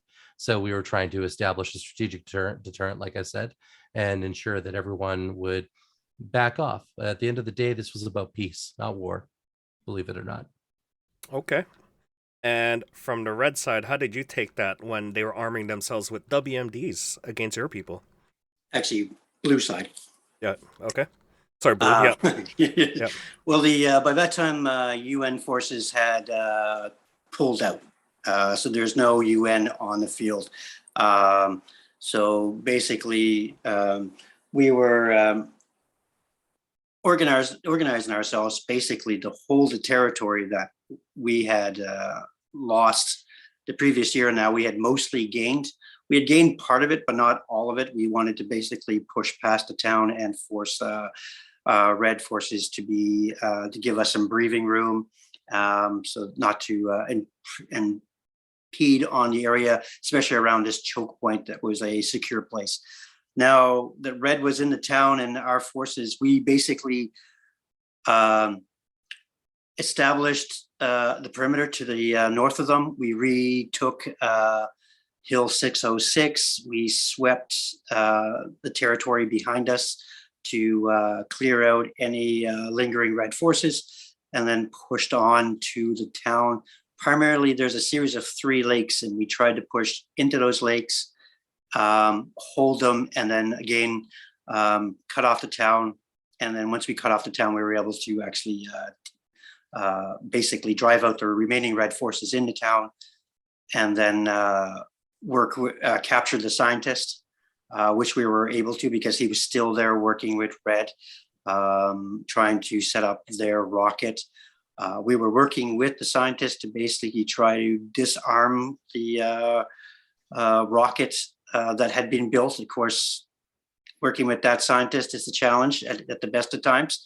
He has only one direction, so trying to unwork it was what took up most of our time, while Red was again aggressively trying to get back into the town, so we were trying to defend it.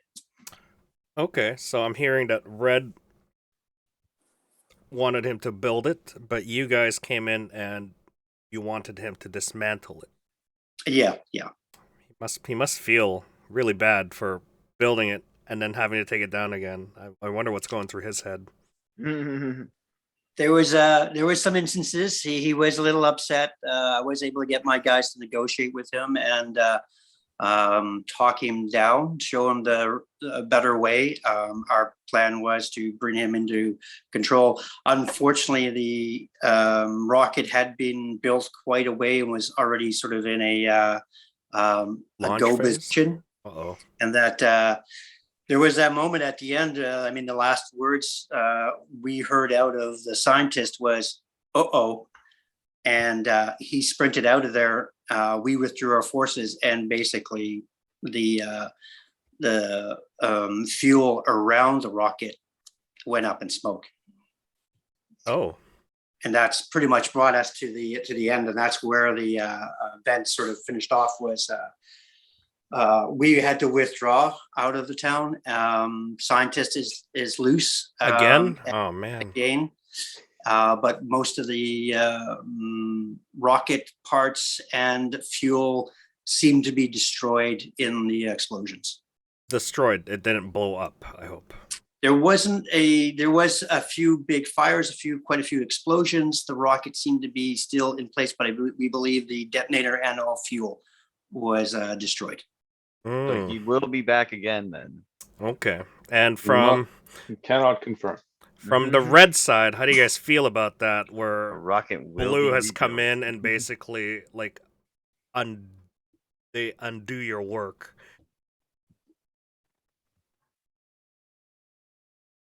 Oh, sorry. Oh. How does Blue feel about that? Where Red came in and they basically did undo on your work. I think Red, but Red. Yeah. So I'm confusing you with the blue T-shirt. That's what it. Yeah, I should have worn red. I So I would say that maybe it was our plan all along to have that device destroyed, because perhaps the actual work wasn't the rocket. Oh. But Oh, We got some. okay, we then. got some undone work, like unfinished work here. But that said, I'd have to say that Red Forces put up a really strong fight all the way to the end of that day, and also I have to give my hats off to all the Blue Forces that held that city right up to the last minute before everything went to hell with the rocket. So, but I mean, it could also be considered maybe it's another one of these blue false flag attacks.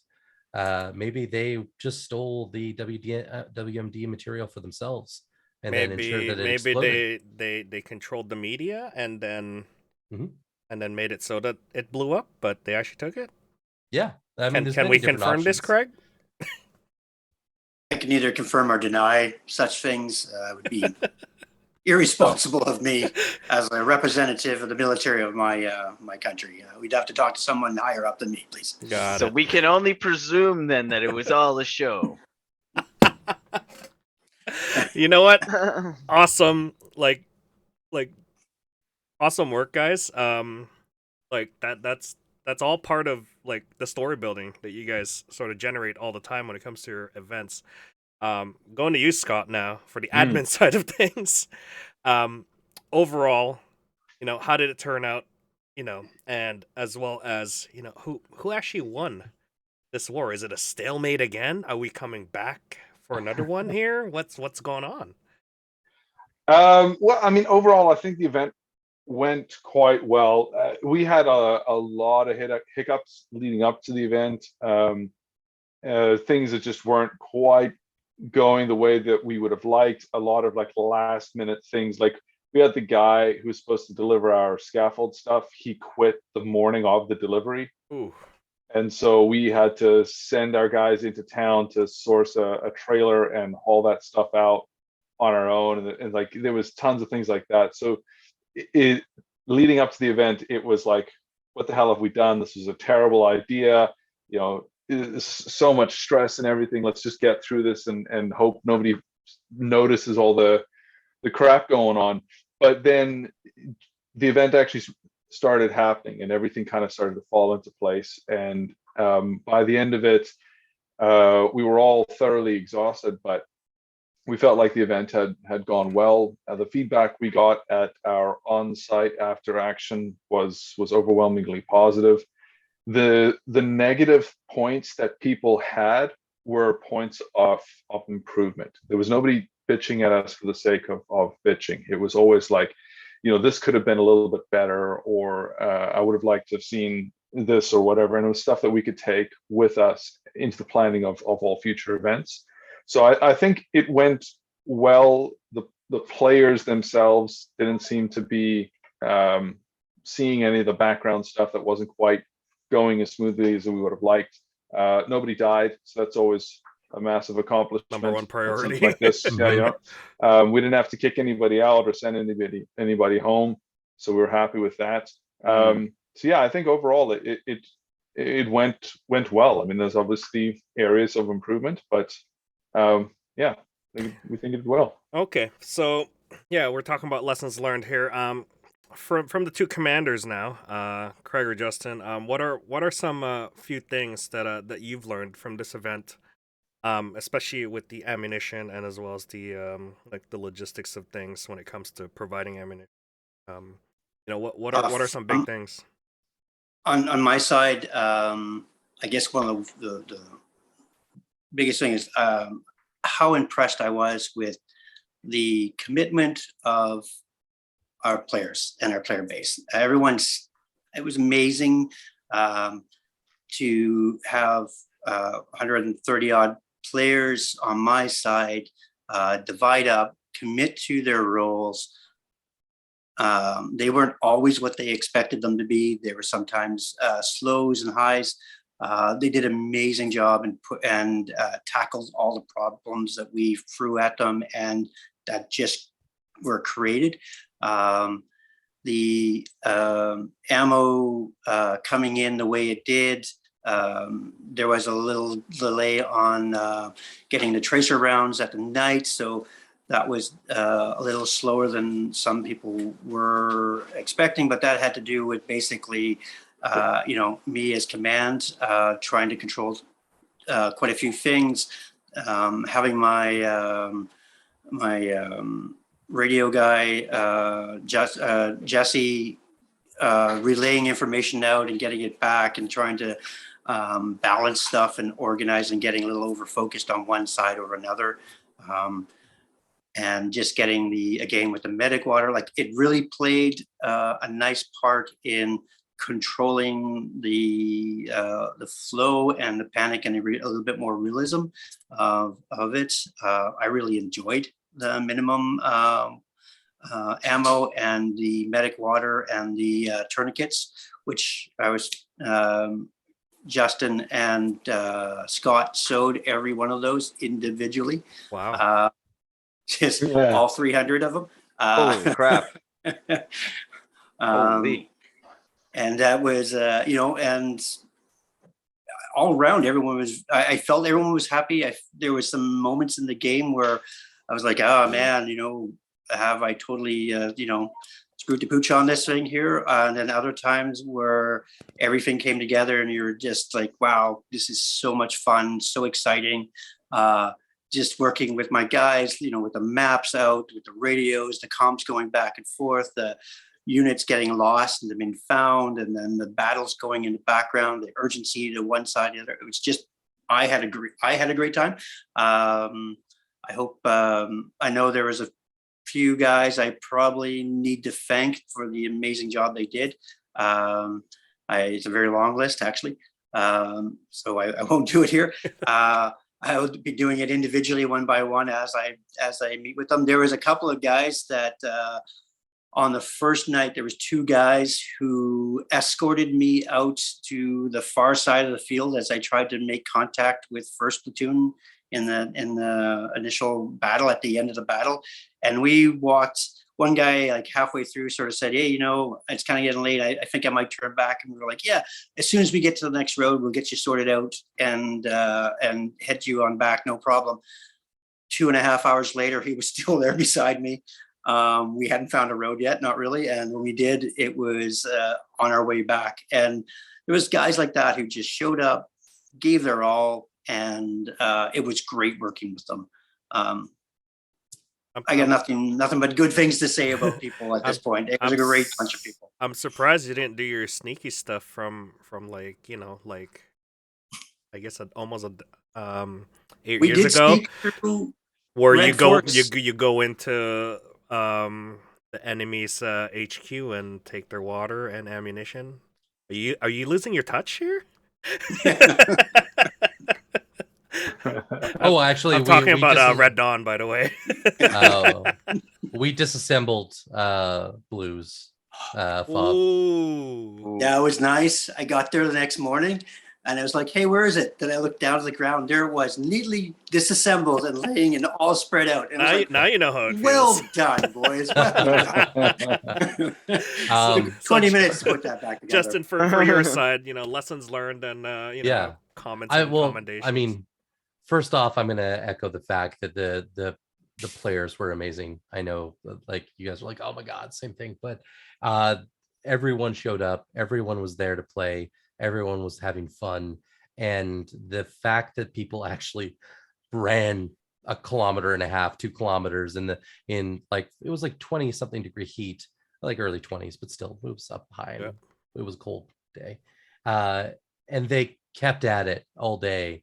Was impressive to me. But so yes, thank you to everyone on Red Team. You guys made an event for me. Highly recommend doing company commander. It's fun as hell. Some of the things I learned, having a dedicated RTO as a platoon commander or a company commander is definitely a must-have, because when you're out there messing around with radios, trying to figure stuff out, you don't necessarily have the mental bandwidth to actually keep everything in your head.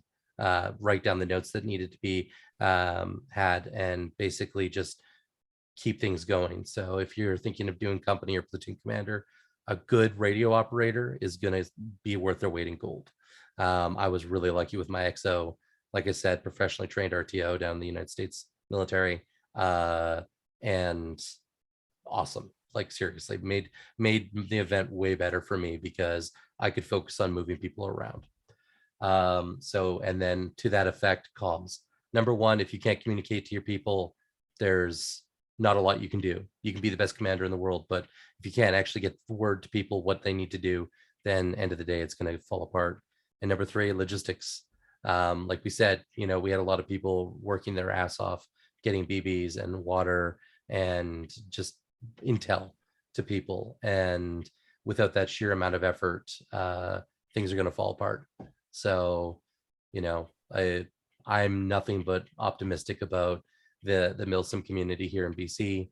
Throughout all of Western Canada, we had people from Alberta, Saskatchewan, from down in the States, and all the way up like way northern BC too. So I'm happy with how it turned out. Okay. And There was one last little one go that I ahead. want to drop out. There was on the last game, I had a couple of guys who had been running up and down the hill the day before for 8 hours. And two of them had blisters on their feet or a rolled ankle or whatever. And they still came onto the field and provided me as my personal guards for the latter part of the game, just so they could be there to the very end. It was just those type of dedication that guys gave. They just kept coming back. I can't do role A, but I can do role B. And they just stepped in and into it and owned it. It was brilliant. Okay, all right. All right, and I guess we'll switch gears here. So what do you guys have for future events coming up? Because I'm sure after this one, you guys are just decompressed. I know some of you guys are just came back from vacation after your event, and you know, like what's coming up in the pipeworks here? Are we expecting anything, or you know, you don't have to reveal anything, but do you have something coming up?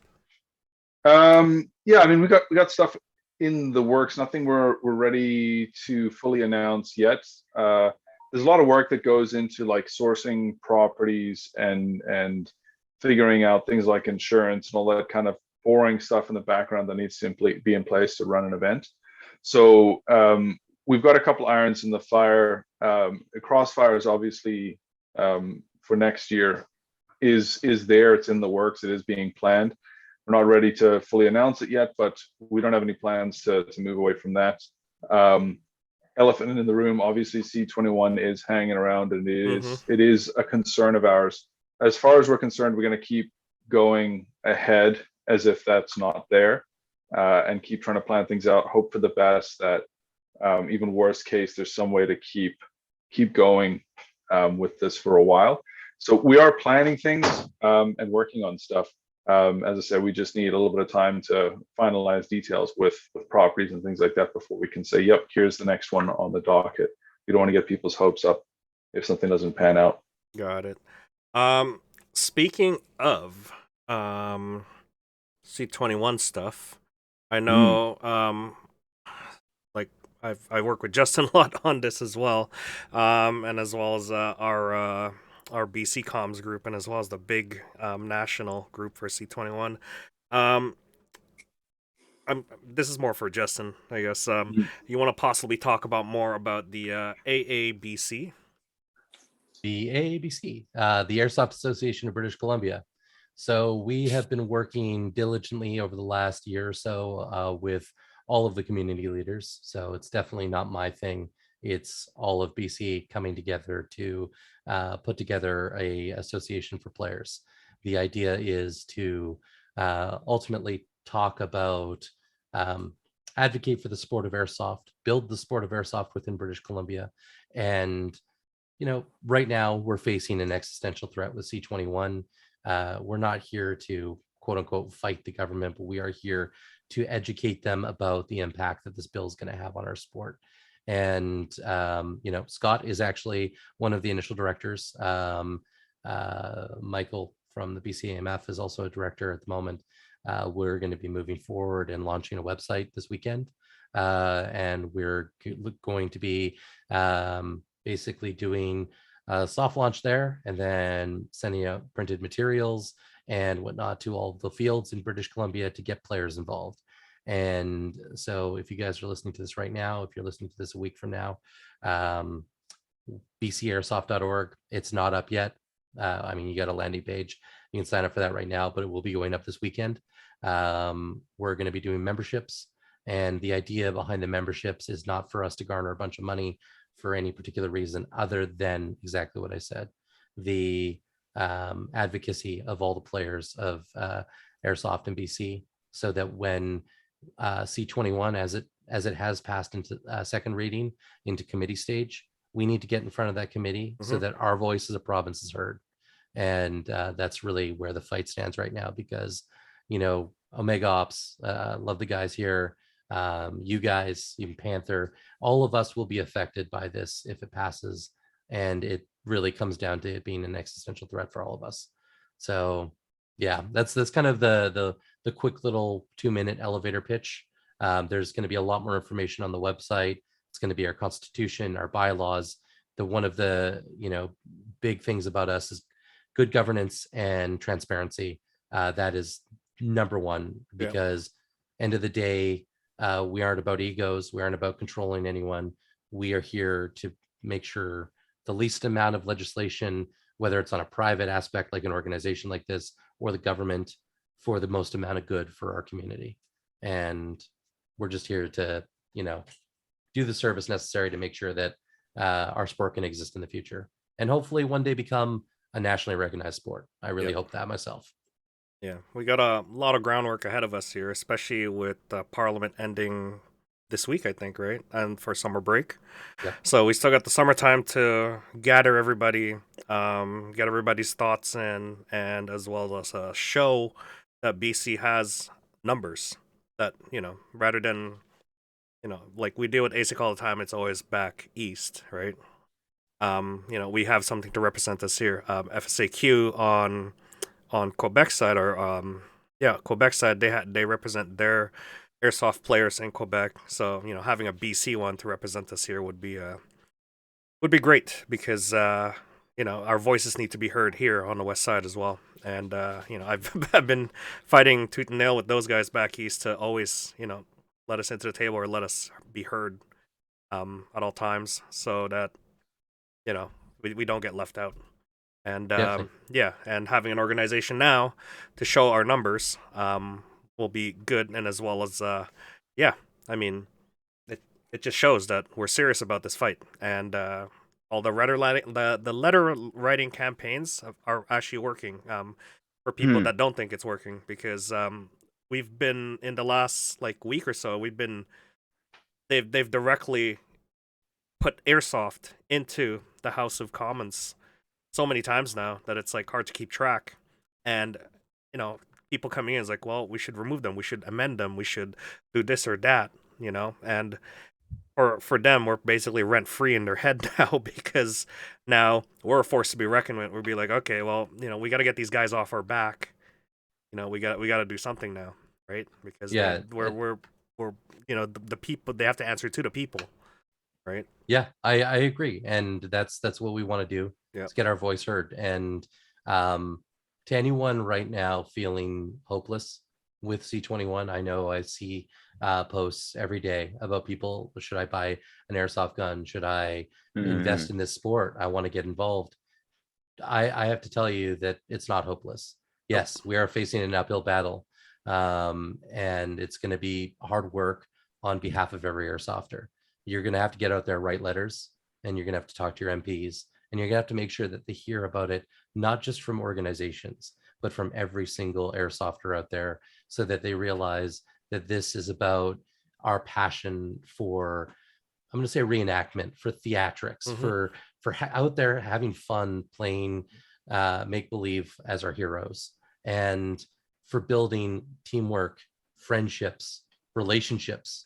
I've seen people who have come together because of this sport, and it's not over. And even if C21 passes, the fight continues, because it's not over, and I'm not going to give up. And I know dozens of people that are not going to give up at that either. So keep up the good fight, because we're all in it together. Okay. Speaking of reenactments. If it does pass, I guess OmegaOps is moving to 1800s airsoft then. Maybe we'll see. We got a couple of different options. I mean, we could go backwards in time. We could go forwards in time. We got options. We can't just do current. That's Go sideways in universes. Exactly. parallel universe. All right, let's go. There you go. Yeah. Scott, let's go. Omega Ops presents 1812. Skirmish line, men. Do Present not arms. move. Do not move. Let the cannon hit you. Breech loaded BB guns. Yeah, the Op 4 is Americans. So Oh boy. Trying Well, to take our beer. yeah, we're coming for the White House. It truly will be the red team. yes. Red Yeah, comes- that's what I'm saying. It'll be red Exactly. versus blue. Yeah. Can't wait for that, guys. Don't think that's gonna happen anytime soon. But oh man, it's been 2 hours. Awesome after action report, guys. We didn't go over the player after action report. It was gonna take a little bit too long. I think we might have a separate segment for it, just for players to get their word out, because commander level, you guys don't get to hear a lot of what happens at the bottom. So I think having a separate segment on that might be a good idea, and then you guys can watch it and listen to the stories of the lone foot soldier to the fire team leader to the squad leader, and then as high up as a platoon. You were sending them to battle. We want to hear their stories now. Yeah, Yeah, for definitely. sure.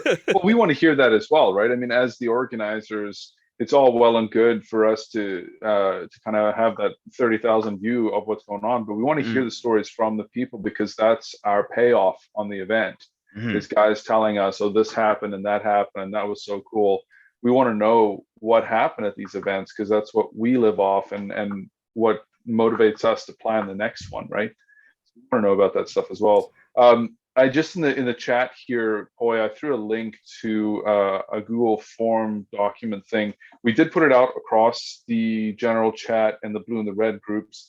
It's basically just a pared down sustain and improve form.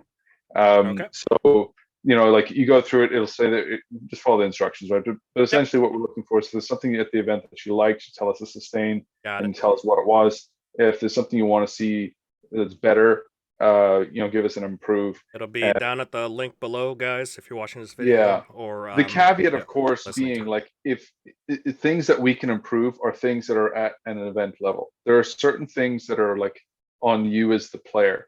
I don't mean to like throw it at the players, but like something like, well, I was very uncomfortable because my socks were wet. I can't really do anything about that as That ain't far your as the job. event or you goes. don't control the Right. weather. So That's not your Yeah. job. Yeah. Yeah, but and there's other things where people are like, well, I didn't know where in the spawns were. It's like, okay, well, some of that might be because we can do something about that. We can improve our communications with players, but it might also be that you, the player, weren't tied into the structure.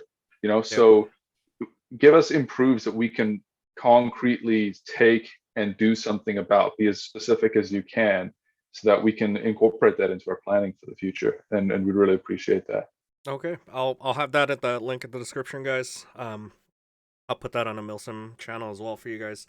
Thanks. Okay. Yeah, we'll definitely jump in and do another segment just for players, and then you guys can listen in. Yeah, we want to get more feedback. So comment down below, guys, if you want to get included in that, or as well as message me, because I have some lovely after action reports for players. But yeah, we were just talking about the general overall structure, command structure. Now we'll get into the nitty gritty stuff on a later segment. Other than that, I think we're pretty much good to go here. Overall, looked like a fun event. I saw the videos. I saw all the photos, and a lot of smiles, and that really proves that we are, for C21 purposes, we are a harmless sport and a great community to deal with. We're not a bunch of angry people, going through this. And it's all about the fun, right? Yeah, And yeah. that's something that's really important to highlight, to show that you can have big scale events like this. People aren't getting hurt. I know that it is a possibility, right? Because it happens on the weekends. People roll their ankles. People get cuts and scrapes and whatnot. But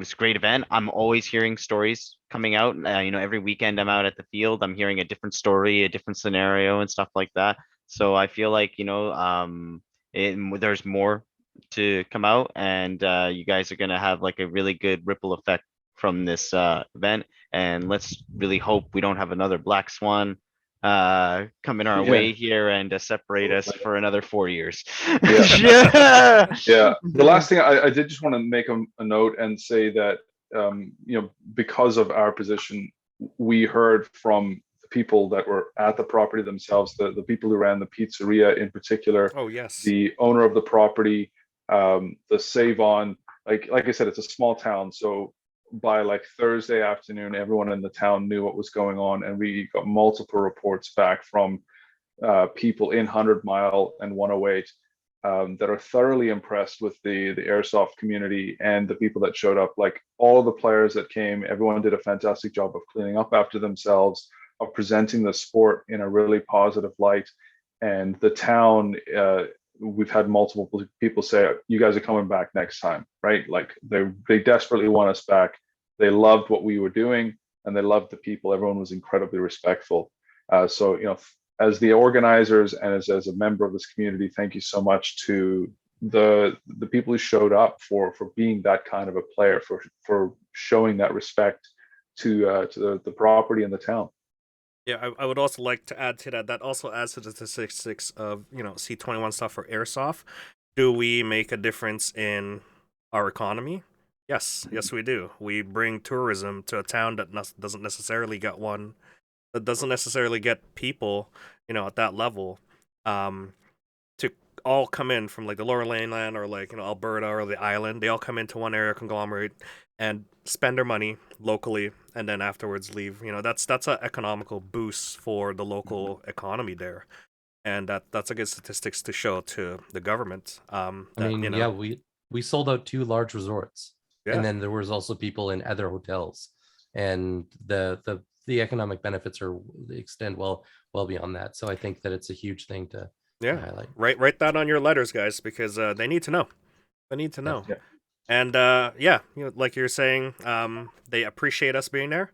And guys, always be mindful, be respectful, and make sure you store your airsoft guns properly, because transportation is key here. We are in BC, so yeah, just don't be that guy who, you know, who brandishes out in public, guys.